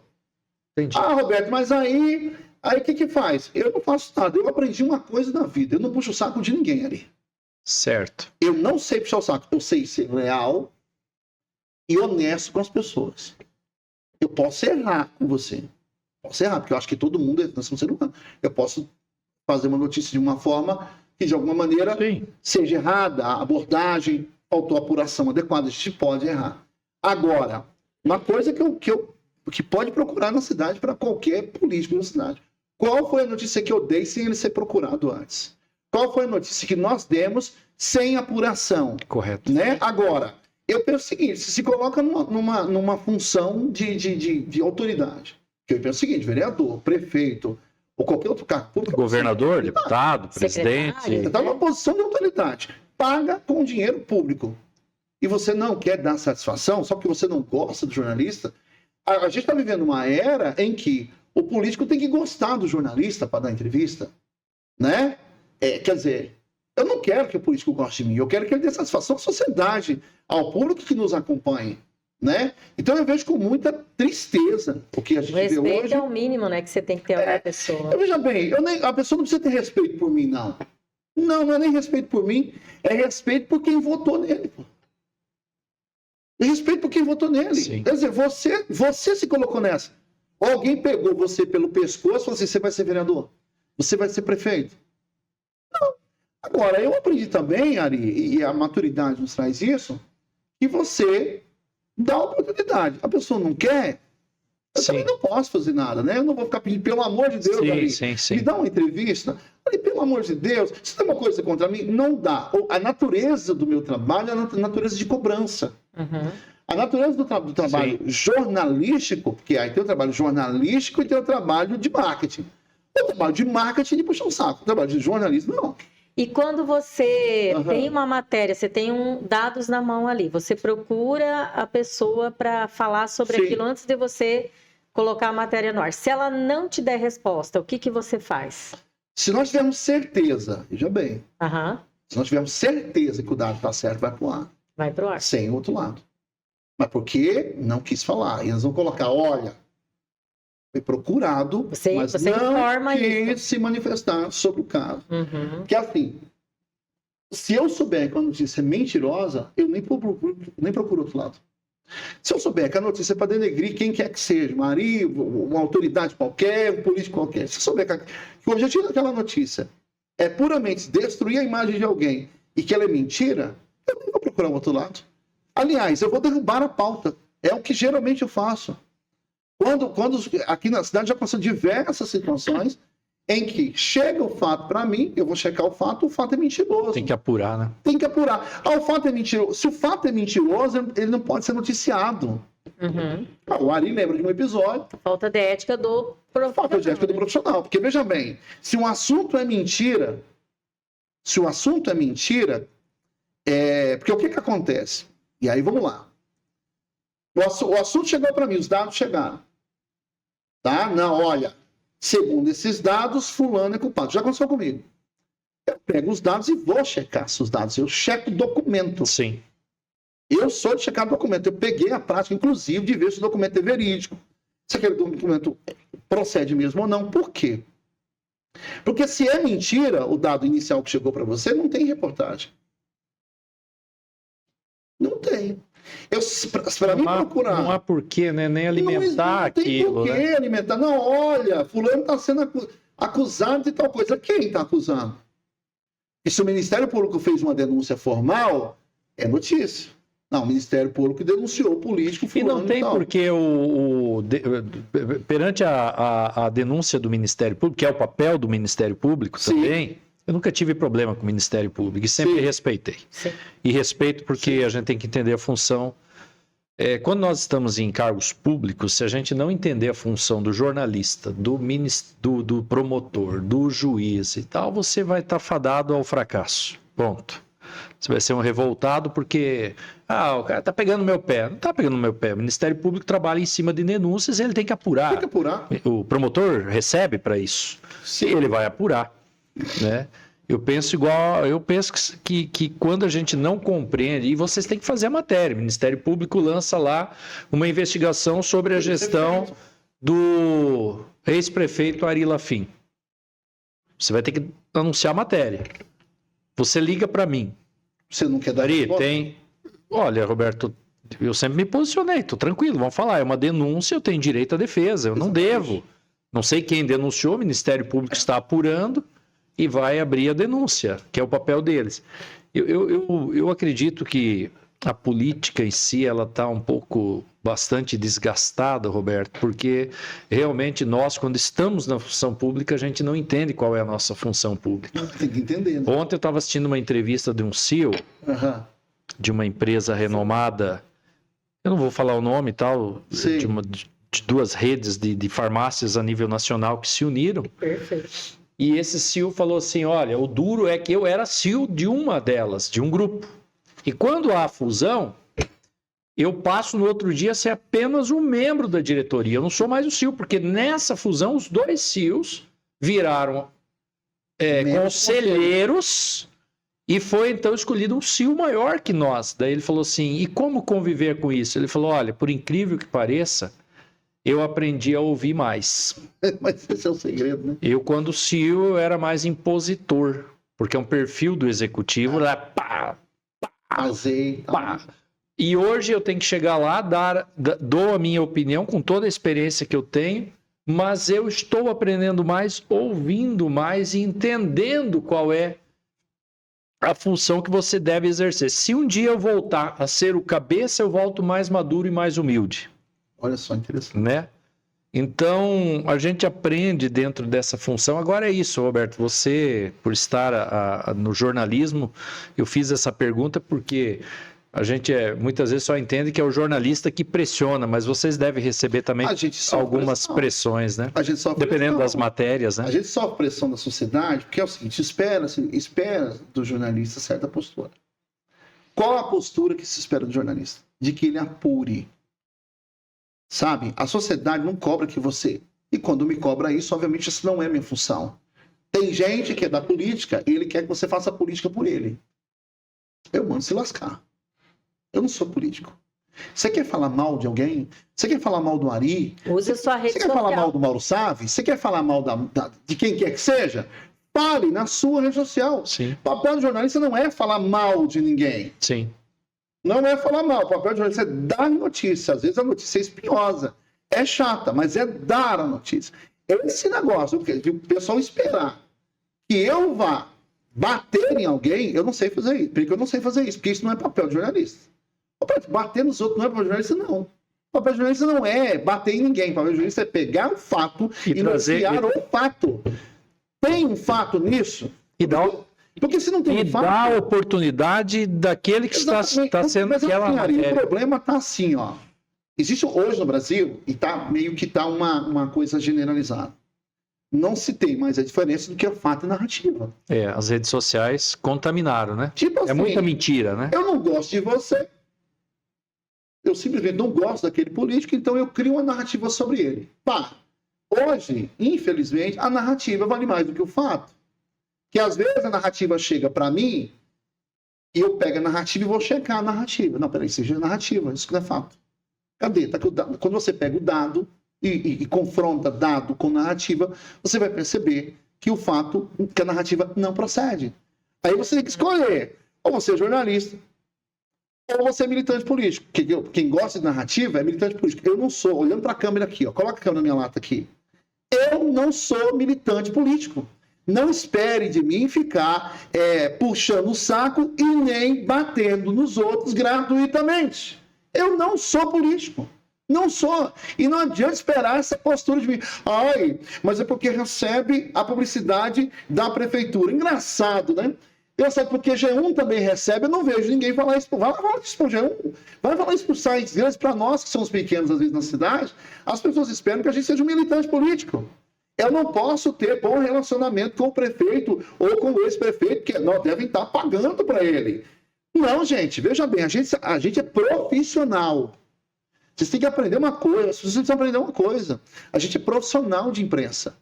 A gente não vende. Seu produto é. A gente vende publicidade. A gente vende publicidade para a prefeitura, para a Câmara, para as empresas, para as pessoas. A gente vende publicidade para todo mundo. Só que o que as pessoas querem? Elas querem te controlar com isso. Eu já dei aqui algumas vezes.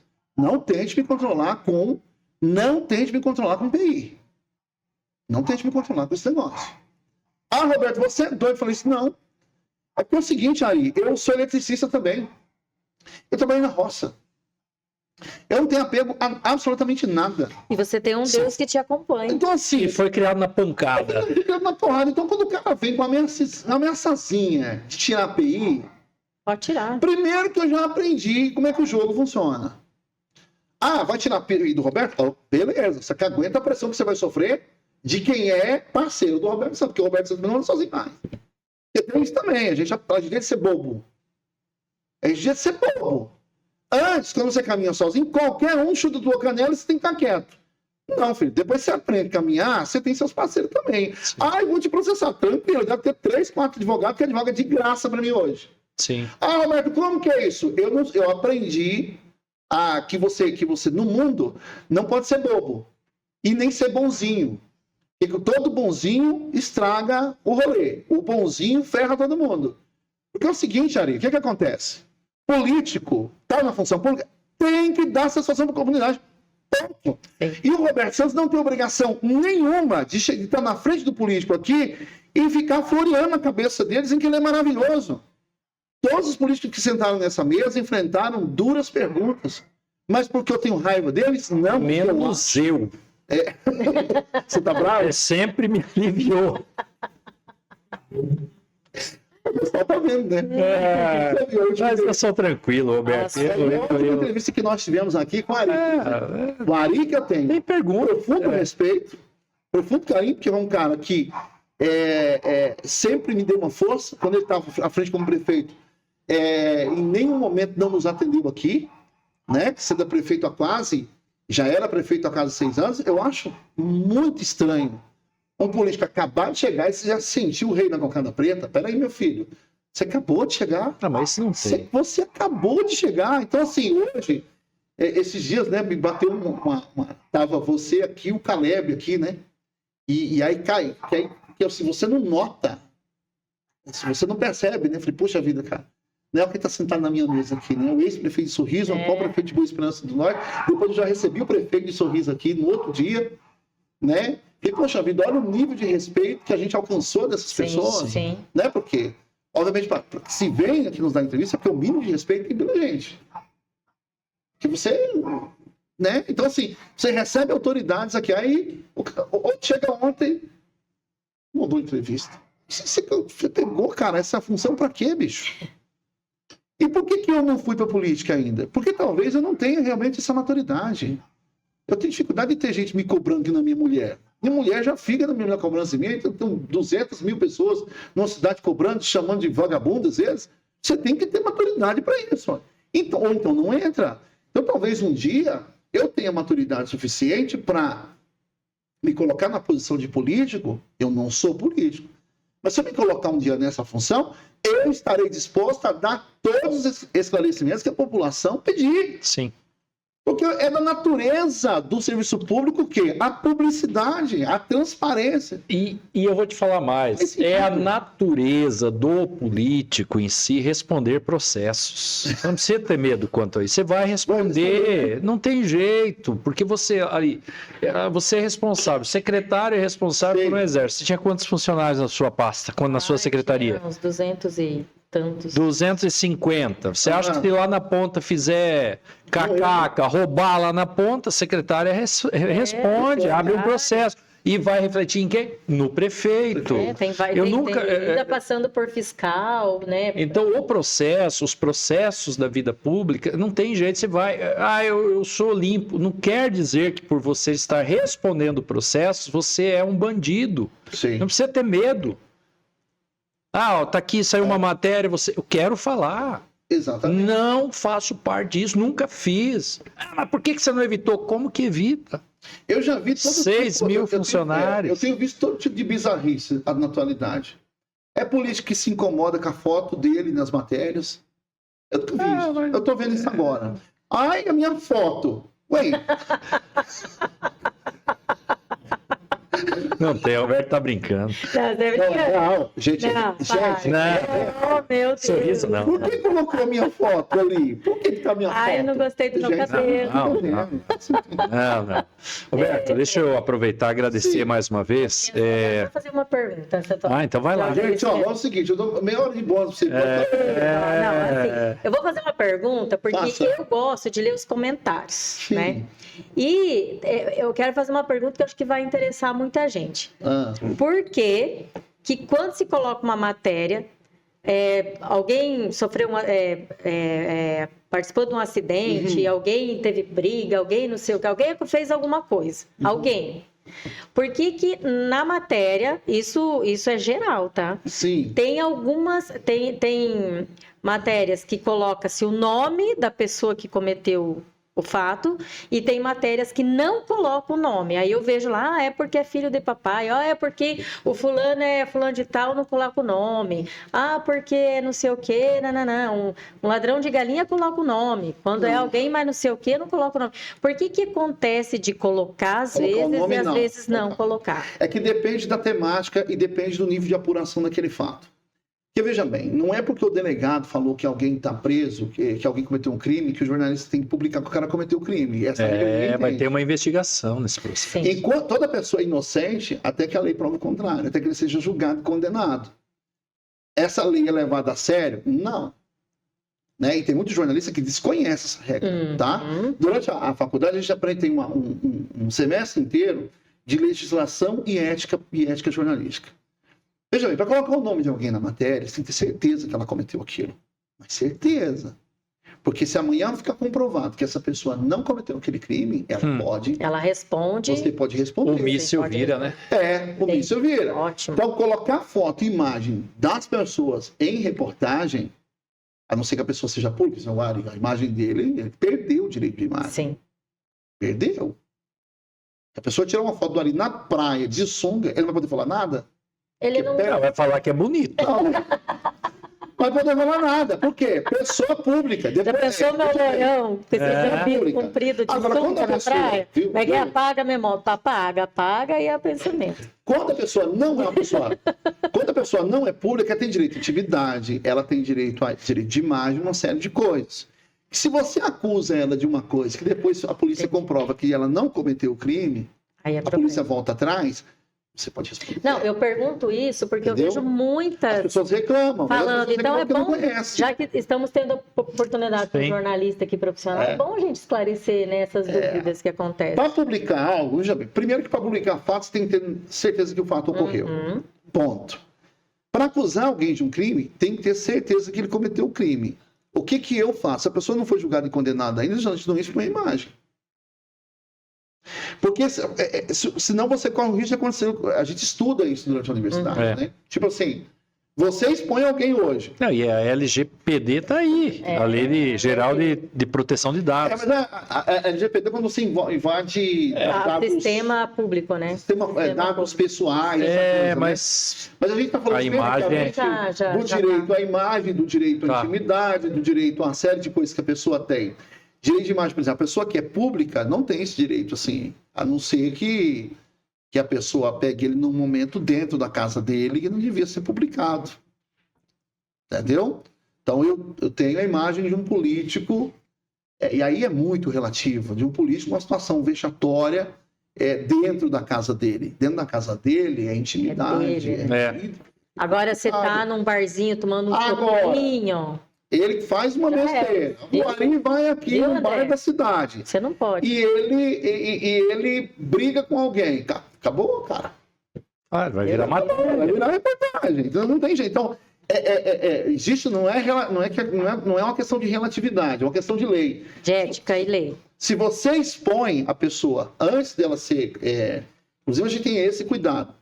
Se a pessoa foi pega com droga, ela foi pega com a droga. É tráfico de drogas. Foi pega com a droga. Agora, a pessoa estava num outro lugar, a droga foi pega em outro lugar, e você acusa ela de tráfico de drogas, você tem que tomar cuidado, porque a droga pode não ser dela. Ah, mas ela é casada com fulano, ou é amigo. Você não sabe. Né? A gente estuda muito isso durante a universidade, no sentido que você tem que tomar cuidado de expor, porque depois que você expõe, você viola a intimidade daquela pessoa. Se ela for criminosa no final e for condenada, Deus abençoe você. Mas e se não for? Porque tem o e se. Entendeu? Essa coisa de expor as pessoas. E por que eu tenho tanto cuidado na apuração de fatos? Eu investigo mais de uma vez, eu demoro mais, às vezes eu fico 3, 4 dias. Você liga, pergunta várias vezes, conversando com várias pessoas do mesmo setor, para ver se aquela narrativa corrobora, porque tem coisa que é narrativa mesmo. É uma birrinha, às vezes, interna, aí alguém fala alguma coisa, aquilo vira verdade. É um perigo isso. Né? É um perigo. Então a gente tem muito esse filtros. Se 10 pessoas estão falando a mesma coisa, peraí, no mínimo você deve desconfiar que aquilo possa ser verdade. Aí você tem que corroborar com outras provas. Né? Documentos, fotos, vídeos, outras coisas e tal. Quanto mais provas você tem sobre um fato, melhor para você. É muito temeroso quando você publica uma matéria que é achismo. Alguém fofocou no seu ouvido.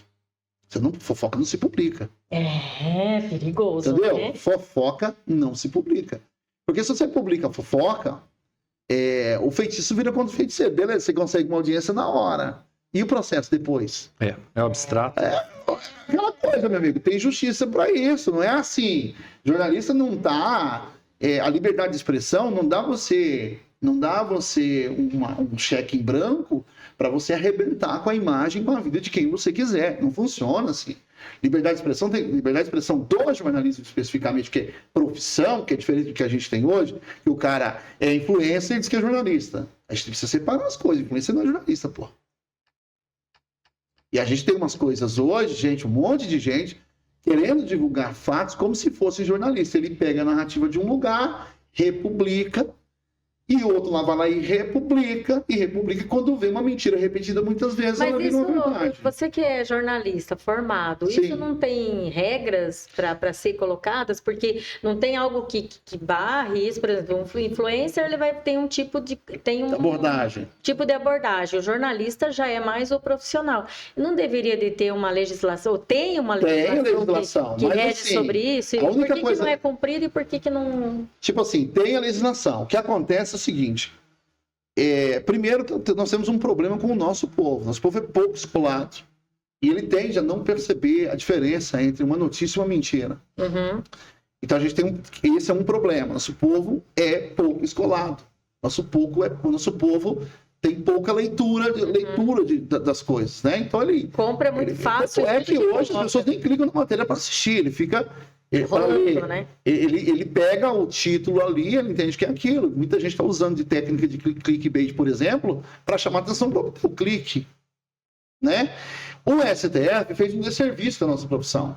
O que acontece? Eu defendo que o jornalismo teria que ser profissionalizado e protegido. Sim. No Brasil, a profissão de jornalista está banalizada.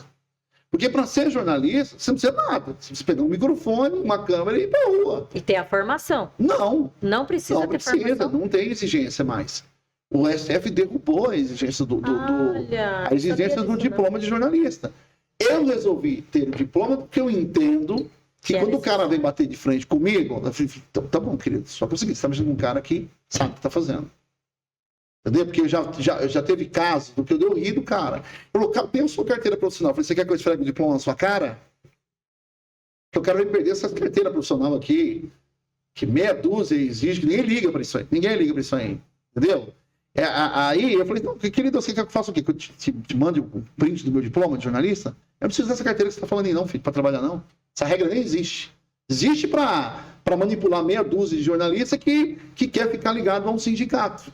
Muitas vezes o sindicato exige e tal. Por exemplo, um sindicato talvez se negou a me defender porque eu não era sindicalizado, não tinha a carteira de jornalista. Falei, então eu deixo de ser jornalista porque eu não tenho um número num documento, pelo amor de Deus. Eu quis me defender porque eu não estou pagando a mensalidade. Então tem umas coisas assim, a nossa profissão banalizou muito, né? E essa banalização se tornou um problema hoje, porque daí qualquer um, e quando eu digo qualquer um, é qualquer um mesmo, uma pessoa está no senso comum, ela não entende que um fato depende de apuração. Você escuta uma conversa e sai falando hoje. Jornalismo, quando a gente escuta uma conversa, a gente tem que apurar se a conversa procede, tem que corroborar com provas, com documentos. Quando eu faço aquela palhaçada lá, bomba, bomba, bomba, bomba, quando eu chego nesse ponto, eu já conversei com muita gente, eu já chequei documentos, eu já chequei um monte de coisa. Pois é, e você criou bomba, bomba, bomba. E foi sem querer, viu? Ah, é? Não teve, assim, um planejamento. Eu estava aqui um dia, eu não lembro nem que matéria que foi. Eu sei que eu fiz a matéria, falei isso no começo da matéria, e aí eu saí pra rua, e todo lugar que eu chegava, o pessoal falava isso aí. Eu falei, o pessoal gostou disso aí. Aí eu parei e falei, mas... Que legal. E virou, né? É o jargão? É o jargão. Mas, Roberto, vamos lá. Eu vou, mais uma vez, te agradeço pela oportunidade de estar aqui com você hoje no seu espaço e também, né, tanto eu como a Juscelia, lançamos aqui o Café com Canela, 23ª edição. Show. E vamos entrevistar outros jornalistas de Sorriso, outras personalidades, já falamos isso, e acho importante a gente ter esse outro lado da mesa, né? Hoje você contou a sua história, você teve a oportunidade. Acredito, não sei se você já teve essa oportunidade. Eu contei, eu fui em outros 2 podcasts, mas cada um tem uma abordagem, né? Cada um vai por um caminho e tal.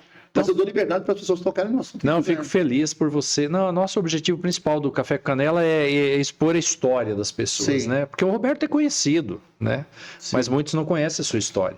Como a questão do pastor João. João Marçal. Ele ficou muito feliz quando... Peraí, querem saber do João Marçal. Então tem toda uma trajetória para chegar ao pastor, né? João Marçal. E eu fico feliz, então, a você, minha gratidão e muito obrigado por ter nos dado essa oportunidade, não é isso, João? Claro, e como sempre, Roberto, você tem uma história bonita, muito bonita, contou aí, ninguém acho que imagina que você passou por tudo isso. Todo mundo pensa, Roberto Santos, já conhece Roberto Santos aqui. Não conhece a casa que foi... Né? Que foi feita ali, né? Todo o alicerce que você colocou, né? Tudo que você construiu. E diante disso, você deixaria que tipo de mensagem para quem está nos assistindo? Eu queria deixar uma mensagem assim, né? Vocês sabem que eu perdi 2 filhos em 2016. Eu sabia de um. Perdi 2. O Isaac morreu dia 3 de junho. E no dia 23, a minha esposa perdeu o bebê no 7º mês de gestação. Estava gestante em 2016. E essa experiência, ela mudou a nossa vida de muitas formas, né? De muitas formas. Foi uma experiência extremamente dolorosa, demorou 7 anos para a gente se levantar novamente, uns 7 anos para se recuperar. A gente lida com isso até hoje. Mas, tendo passado por isso, uma coisa que ficou evidente para mim é o seguinte: o tempo é curto. O tempo é curto e às vezes a gente fica apegado com coisas que não vai mudar absolutamente nada, nem a sua vida, nem quem está ao seu redor. As pessoas mais importantes da nossa vida estão do nosso lado, né? E para os pais, fique ciente de uma coisa: quando o seu filho estiver do seu lado, celebre. Aproveite o tempo que você tem com seus filhos ou com as pessoas que você ama. O tempo é curto. Você nunca sabe quando vai receber a notícia de que seu pai morreu, que sua mãe morreu, de que viver a experiência de perder um filho de perder essas crianças, me deu uma sensação de que a vida é breve, a vida é para ontem. E é por isso que as pessoas não podem adiar os seus sonhos para sempre. Eles não podem fingir que a vida não está acontecendo. Né? Você não tem todo o tempo que você acha que você tem. E nem tudo está sob o seu controle. As coisas fogem do seu controle. Né? As coisas fogem. Por exemplo, essa foi uma situação que nos tirou do chão de uma forma terrível, que é uma experiência extremamente dolorosa, é uma experiência extremamente difícil de conceber. Por exemplo, a nossa filha está entrando para a faculdade agora, eu acho que esse ano é o último ano da escola. Larissa, né? Ela é uma querida, um abraço. Vai escolher jornalismo, vai ser jornalista, não vai cobrir política, mas quer cobrir Fórmula 1, não quer. Não quer. Política não, ela quer cobrir Fórmula 1, deseja, vai embora, quer ir embora daqui, quer cobrir Fórmula 1, é o sonho dela. né? E vai estudar para isso, vai fazer faculdade para isso. Então, quando a gente vê ela agora entrando por esse caminho e tal, obviamente que o momento, além de muita alegria, também é um momento de muita reflexão. Poxa, o Isaac não está aqui, né? O outro bebê poderia estar aqui vivendo nesse momento. Então, tudo isso é uma mistura assim, de sentimentos, né? Então, se você puder deixar uma mensagem para as pessoas, entenda que o tempo é agora. Sabe, o tempo é hoje. Não tem amanhã para você dar um abraço ao seu filho. Abraça hoje. Sabe? A gente tem uma mania de amanhã a gente faz, amanhã a gente faz, depois da manhã. Não! Por exemplo, hoje, quando alguém me convida para um churrasco, eu vou para o churrasco. Então, por quê? Porque nunca sabe, cara. Você faz o churrasco com a pessoa aqui, amanhã vem a notícia. Meu Deus, fulano, como fazer? Use a sua melhor louça com a sua família, sua melhor taça com a sua família. Aproveite a vida. Abra o melhor vinho com a sua família. Aproveite a vida. E eu sempre digo assim, ó. A experiência com meu filho me trouxe ela me derrubou a religiosidade. Eu era muito religioso, né? Às vezes a religiosidade, e quando eu falo religiosidade, eu estou falando de fé. Eu separo. É necessário que você tenha uma fé. Mas cuidado com a religiosidade exacerbada. Porque muitas vezes a religião divide, separa as pessoas de estarem juntas, né? Porque essa é dessa igreja, essa daquela, sabe? Esse tipo de coisa. Ame as pessoas. Esse vota nesse, eu não quero estar perto. O amor cabe em qualquer fé. Sim. O amor cabe em qualquer religião. Isso aqui é importante. Bonita frase. Aproveite o tempo que você tem com quem realmente é importante na sua vida. Quantas vezes as pessoas gastam tempo precioso na vida delas com aquilo que não vai ficar para a posteridade, com aquilo que não vai ficar de legado. A maior lição que eu tirei assim, de todas essas experiências dolorosas, e essa do meu filho especificamente, que foi a pior de todas, porque a experiência de perder um filho não tem comparado com nada que eu tenha vivido desde a infância, mesmo com meu pai, aquelas questões todas que eu falei aqui. É uma experiência que transforma você, e se você não fizer a escolha certa, transforma você para muito pior, porque a dor é muito grande, uma dor muito violenta. Então a pior coisa que tem é você perder alguém que você ama, e ter a noção, talvez, que você não fez tudo que podia, que você poderia ter ficado mais junto, que você poderia ter ficado mais perto, que você poderia ter aberto mão de certas coisas para estar mais junto com aquela pessoa, né? Então, gente, quem importa, cuidado para a gente não dar tanta importância para quem não importa. Às vezes a gente gasta energia da nossa vida, energia vital, com gente que não importa. Roberto, todos importam, todos são dignos de ser amados, perdoados e tal, mas importar são poucos. No seu velório, eu sinto muito, não vão todas as pessoas que você acha que vai. Não vão. Quando você estiver doente e em cima de uma cama, muitos amigos vão te abandonar. Você quer ver quem são seus amigos? Eu digo que você passa por uma tragédia. Sai do poder ou não tenha dinheiro. Você vai saber quem é seu amigo. Às vezes aquela pessoa que você mais ajudou nem te olha na cara. Mas é isso. O mundo é feito... Por que a gente tem que valorizar quem realmente... Não é sobre não valorizar as pessoas. É sobre entender que tem coisas que são prioridades. É verdade. E não priorizar essas coisas vai te causar dor no futuro. A gente precisa valorizar quem realmente... está do seu lado. A Bíblia fala uma coisa ali que é sensacional. A Bíblia fala assim, aquele que não cuida dos seus, e principalmente dos da sua família, negou a fé e é pior do que o infiel. Eu aprendi uma coisa hoje. Se não cabe minha família em determinado lugar, não me cabe. Se isso vai tirar... Por exemplo, eu empreendo hoje, mas dificilmente eu trabalho no final de semana hoje. Mas dificilmente eu trabalho à noite hoje. É porque não tem trabalho? Não tem. Tem e muito. Mas eu, com essa experiência, passei a entender o seguinte, as matérias continuarão aí. Eu vou morrer e elas vão continuar. Tem coisa que eu preciso estar com meu filho, estar com a minha esposa, essa coisa toda. Só tem uma pessoa que pode te abalar. É você mesmo. Sim. Tem. Nós conversávamos hoje ao meio-dia, eu e a Juscelia, sobre isso. Não tem como. Se eu estou abalado por alguma coisa que você falou sobre a minha pessoa, sim, é porque eu emocionalmente não estou bem, eu não estou preparado. Aquele senhor das latinhas que veio aqui palestrar, como que é o nome dele? Lá de São Paulo. Rufino? Rufino. Sim. Ele veio e, na época, eu participei da palestra e levei ele a dar uma volta na cidade. E o homem numa capacidade de palestra positiva, de positividade, e nada pode te abalar. Ele conta a história dele, é muito legal, que ele vai vender laranja e a mãe dele fala, ó, vai vender laranja para... Mas mãe, eu não sei, o que eu faço? Você é bonito, filho. E a mãe dele fez ele acreditar que ele era bonito. Você vai vender laranja porque você é bonito. E ele acredita até hoje que ele é bonito, né? Ele falou.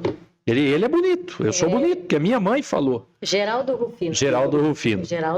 E aí eu vou dar uma volta com ele, vai lá, foi deixar ele no hotel. Falou, ó, o senhor tem a palestra até às 9, depois nós temos um jantar. Eu posso lhe buscar? Eu não te atrapalho. Ele automaticamente ele deu a resposta. Falou, jamais você vai conseguir me atrapalhar. Ninguém me atrapalha. Isso é o alto grau de equilíbrio emocional. Sim. De saber aquilo que realmente importa. Então a dor é sua. O problema é seu. Ninguém vai arrancar, mas ninguém me ajuda. Não tem como ajudar. Só você pode se ajudar. Você tem que acordar, né? E a vida é pra frente, bicho. Você falou tudo. O que foi, já foi. Nosso podcast está acabando. Foi um podcast maravilhoso. Vai vir outros. 1h30 de podcast. E a vida é assim. Então o negócio é para-brisa, retrovisor, pouco para você não. Eita, pega! Para você não causar. Então não fica olhando para retrovisor. Entendeu? Não fica se lamentando. As pessoas vão se afastar de você. Exatamente. As pessoas não aguentam. As pessoas gostam de pessoas agradáveis. A pessoa que conta uma piada, a pessoa que está para frente. Como que tá a tua vida hoje? Tá ótima. Você não tem problema? Eu tenho, mas o problema é meu. Sim. É meu. Eu não tenho como pedir para você resolver. Então eu quero entrar na mensagem, já que a Juscelia pede sempre, e nós estamos nesse bate-bola. Porque as histórias das pessoas que sentam aqui é tão bacana, né? Tão admirável. Para de se lamentar, para de reclamar. Vamos para frente. Eu tive uma dificuldade, por exemplo, de lidar com a rejeição. É uma coisa que volta e meia você tem que cuidar, né? Mas eu tenho aprendido lições tão grandiosas. Por isso que você priorizar, saber o que importa para você é tão importante. Quando eu falo disso, que a vida é breve, dê importância para aquilo que realmente importa, é que tem coisas que realmente não importam. Por exemplo, assim, não te cortando, teve gente aqui em Sorriso que eu bloqueei e não quero mais conversa. Mas por quê? Por quê, Roberto? Porque eu quero me importar com aquilo que me faz bem. Porque eu tenho coisas mais importantes. É um direito seu. Exato. Sabe? A gente tem que aprender o que realmente importa. Quem é que está opinando sobre o Roberto Santos? Eu, André. Quem é que está falando mal de mim? Deixa eu falar mal de mim à vontade. Você está falando que está com tempo. Primeiro que está com tempo. Ele está fazendo mal para ele. Exatamente. Não é para você. Exatamente. Eu tenho uma dificuldade. Eu tenho que aprender a lidar com gente mentirosa e ingrata. Gente mentirosa e ingrata. O pessoal falar do outro, isso daí Não, agora, gente mentirosa, ingrata, e isso eu tenho que aprender a lidar. Mas a ingratidão, ela só te machuca porque você gerou expectativa sobre a pessoa. Não gere expectativa. Sim, exato. E não espere de pessoas aquilo que ela não pode te dar. Sim, mas é algo que eu estou aprendendo a lidar com isso. E esse ano foi um ano de aprendizado, né? Foi um ano, em 2020, um ano de aprendizado. O ingrato assim, e uma coisa que eu não fazia, que eu aprendi a fazer, cura a minha alma. É preciso desconectar de gente. Tem gente que tem que deixar para trás. Eu tinha dificuldade. E com a mentirosa? Com a mesma coisa. Gente. Se você anda com mentiroso, você será o próximo. Nem anda mais, Deus o livre. Você será o próximo mentiroso. Deus o livre. A música do Titãs, né? Toda pedra no caminho. Não é Titãs, não. É toda pedra no caminho. Você pode retirar. E a flor que tem espinhos, você pode se arranhar. Olha, um dos maiores dons que eu acho que... Tira! Um dos maiores Desvia! dons que Deus nos deu, eu acho ali. Os maiores dons que Deus nos deu foi uma coisinha chamada livre-arbítrio. Porque eu escolho com quem eu vou me chatear, eu escolho quem vai ser meu amigo, eu escolho quem tirar da minha vida, eu escolho com quem que eu vou conviver. Quando você começa a aprender isso, você não aprende, é um processo que a gente vai aprendendo, eu aprendi isso num curso que chama O Ponto Cego. Eu aconselho que você faça o ponto cego. Por quê? Porque as pessoas esperam, e o ingrato espera que você sofra com a ingratidão. Claro! Sabe? O ingrato quer que você sofra. O ingrato quer, ele quer que você sofra. Que ele seja importante na sua vida. O ingrato, Ele está fazendo isso contra ele mesmo, que tudo que você planta, você colhe. Nesse curso Ponto Cego, eu pude ver quantas pessoas eu estava carregando nas costas, sem necessidade. Hoje, quando alguém fala que não quer mais falar comigo, ele me dá um alívio tão grande. Tá bom. Porque é triste alguém conversar com você e fingir que gosta de você. Né, Ari? É um alívio tão grande. Sim, gente, até pessoas que são da família, falam assim, não gosto de você, beleza. Que bom, você não tem obrigação mesmo de gostar de mim. Vá na paz, vai viver a sua vida. É a mesma coisa que tem carinho também. Também não preciso fazer sala para ele, sabe? Já mas você fazendo sala para alguém que é ingrato, sem necessidade. E aí, perder energia. Deixa eu conversar com você. Nós temos que tirar O duro é que muitas vezes se descobre essa ingratidão depois, né? Mas assim, ó, um ingrato... Você acaba descobrindo depois que você já... Mas numa conversa, quando você quer ter uma conversa com a pessoa, falar, eu preciso chamar essa pessoa. Ele é um jogador. Ele é um jogador. O ingrau, a pessoa que joga em ingratidão, ele tem outros valores. São maquiavélicos. E você vai perder tempo, você vai jogar sua energia na areia movediça. E ele vai se alimentar disso. Você vai achar, agora eu lavei minha alma. Ele não tá nem aí. Tem uma coisa assim, ó, quando aí. você fica com raiva de alguém, quem tá se envenenando é você. Exato. É simples assim. O céu é teu. Digo assim, ó, tem muita gente que eu cortei amizade, eu cortei relações e eu continuo respeitando. Continuo respeitando. Sim, vou respeitar sem conversar comigo. Vou conversar também? Eu não vou ligar. Oi, como é que você tá? Esquece. Mas eu não vou respeitar. Isola, que a pessoa é daquele jeito mesmo e que não tem o que fazer. É o caráter da pessoa. É mau caráter, você vai fazer o quê? Né? Sabe com o nosso filho? A gente quer mudar as pessoas. E não muda. A gente quer que as pessoas sigam o nosso roteiro. Sabe? Cada um de nós temos um roteiro. É por isso que eu digo, a gente gasta tempo e energia de vida com aquilo que não importa. Porque o ingrato não importa. O mentiroso é mentiroso? Não importa também. Porque ele está cavando a própria sepultura, está jogando contra ele mesmo. Né? Então, se eu sou grato, por exemplo, eu já comprei briga com as pessoas quando alguém quer que eu atinja alguém que eu sou grato. Não vai fazer eu atingir quem eu sou grato. Não vai. Por quê? Porque são os meus valores. Eu sei o que isso causa, o que isso traz de consequência para mim. Então, quem tem que ter a decisão? A decisão é minha. A decisão de amar é minha, a decisão de perdoar é minha, e a decisão de deixar de ser amigo de alguém é minha, de caminhar com alguém também é minha. O problema é que a gente deixa essa decisão na mão das pessoas. Aí o que acontece? Fica na mão do ingrato. Às vezes, o nosso sentimento, esse sentimento está na mão dele. Você acaba ficando dependente emocional da pessoa por causa da ingratidão dele. Adoece. Você não dorme de noite pensando no ingrato, enquanto ele dorme em paz, tira mal de você. Tira a onda da tua cara. Exatamente. Daí você perde.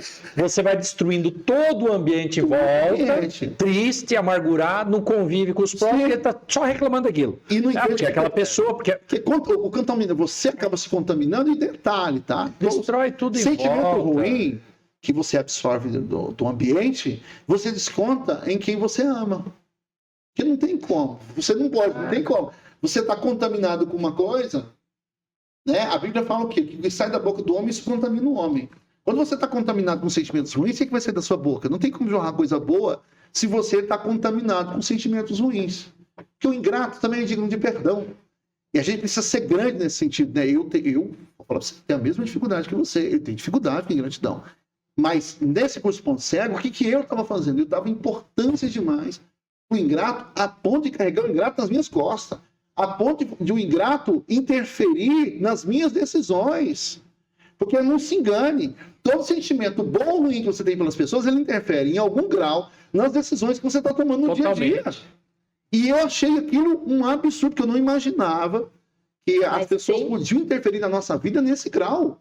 Não imaginava. A partir do momento que você está afetado emocionalmente, você perde a razão. Você não tem mais racionalidade, porque a emoção domina. Você não enxerga o jogo e o jogador te domina. Então, veja bem, entre o touro e o toureiro, você tem que ser quem? O toureiro. O toureiro, o inteligente. Porque se você tiver emocionalmente abalado, cuidando da plateia, jogando para a plateia, o touro vai te matar. Deixa eu falar uma coisa que aconteceu. O touro vai te furar. E eu tive que tirar essas pessoas da minha vida. Por quê? Elas interferiram nas minhas decisões jornalísticas. Mas que loucura. Cara, se eu publicar essa matéria, o que o fulano vai pensar? Se você pensar assim sobre qualquer coisa, decisão que você tem que tomar, você está carregando nas costas da pessoa. Sim. Cara, eu não vou naquela lanchonete. Lá vai estar fulano, vai falar, né? Fulano vai estar lá. Aí você deixa de estar com teu amigo, às vezes, porque fulano vai estar lá. Por exemplo, isso agora, fomos aqui num evento, ia ter uma pessoa na mesa que não me agrada muito. Mas eu falei, cara, eu vou abrir mão de estar com a pessoa? Jamais. Vai me dar um tiro. Entendeu? E às vezes a gente faz isso. Por quê? Porque eu já deixei de ir, domina as nossas decisões. Eu deixei de ir em evento aí que eu fui convidada, inclusive, para ser homenageada, agora há pouco tempo, porque eu sabia que uma pessoa ingrata estaria lá. Não fui. Falei, não fui. Então a pessoa, deixa eu falar, esse é o teu ponto cego. A pessoa está dominando a sua decisão. Que quando a gente é muito, assim, sensível, verdadeiro, espontâneo, você não faz maldade pro outro e não espera que o outro, é aquilo que você falou, esperar o que o outro tem para entregar. Você não espera que a outra pessoa que esteve com você tanto tempo seja desse jeito, né? É que a gente quer jogar com as decisões dos outros. Né? Então, o Ari decide ser ingrato comigo. Mas tudo passa, né? Diz que tem o Ari decide ser ingrato comigo, Roberto, e eu vou ser ingrato com todo mundo por causa dele agora. Roberto, quero te agradecer. Obrigado você. Quase 2 horas de podcast, foi muito bom. Roberto, eu já te admirava antes como profissional e ouvindo a sua história que nós não conhecíamos, né? Exato. Fiquei mais admirada ainda contigo, né? Mais fã do seu trabalho. Obrigado. Por tudo que você passou e é o que você é hoje. Você não se deixou levar por coisas ruins. Você sempre foi grato e creio. Como é que foi? Hoje fala? Sempre acreditei. Sempre acreditou, né? Sempre foi crente, né? Sempre foi crente a Deus, isso mesmo, sempre foi crente a Deus, porque eu sempre falo que é Ele que nos sustenta todos os dias. Capacita, né? E você ouviu e se permitiu evoluir. Então, muito obrigada pelo você estar aqui contando a sua história. Foi incrível, foi muito bom mesmo. E parabéns pela sua história. Que Deus te abençoe, continue te abençoando e que você continue ouvindo quando Ele fala com você, porque foram anjos que apareceram na sua vida. E aí, Lorão, obrigada mais uma vez. Quase 2, mais o André e a Comadinha que estão aqui nos assistindo ainda, né? Gente, a vocês, continuem nos assistindo pelo YouTube. Todas as quartas-feiras, às 19 horas, estamos aqui com o Café com Canela, com histórias de pessoas reais, histórias reais, verdadeiras, que pode inspirar muito a vocês. Então, nos acompanhem nos stories, pelo Face, Instagram, YouTube, né? E todas as quartas-feiras estamos aqui com vocês. Esse é o nosso 23º, né? Podcast Café com Canela. E Ari, tá sendo muito sucesso aí. Nós estamos atingindo, assim, já passou de 1 milhão de visualizações, então nós estamos muito felizes. No geral, no geral, né? Então nós estamos muito felizes. Nem sempre no YouTube, né? Mas na soma que nós temos dos Instagram e todas as redes sociais, na soma desses 20... E as pessoas mandam assim, ó, eu quero que você fale tal assunto, não sei o quê. É muito legal. Gostam da minha gargalhada e ser espontâneo. E hoje, né, vai ter uns cortes legais. Porque até Deus conhece nós mulheres. Gente, muito obrigado por tudo, por nos acompanhar. Até a próxima. Um abraço a todos. Até mais. Tchau, tchau. Tchau, tchau.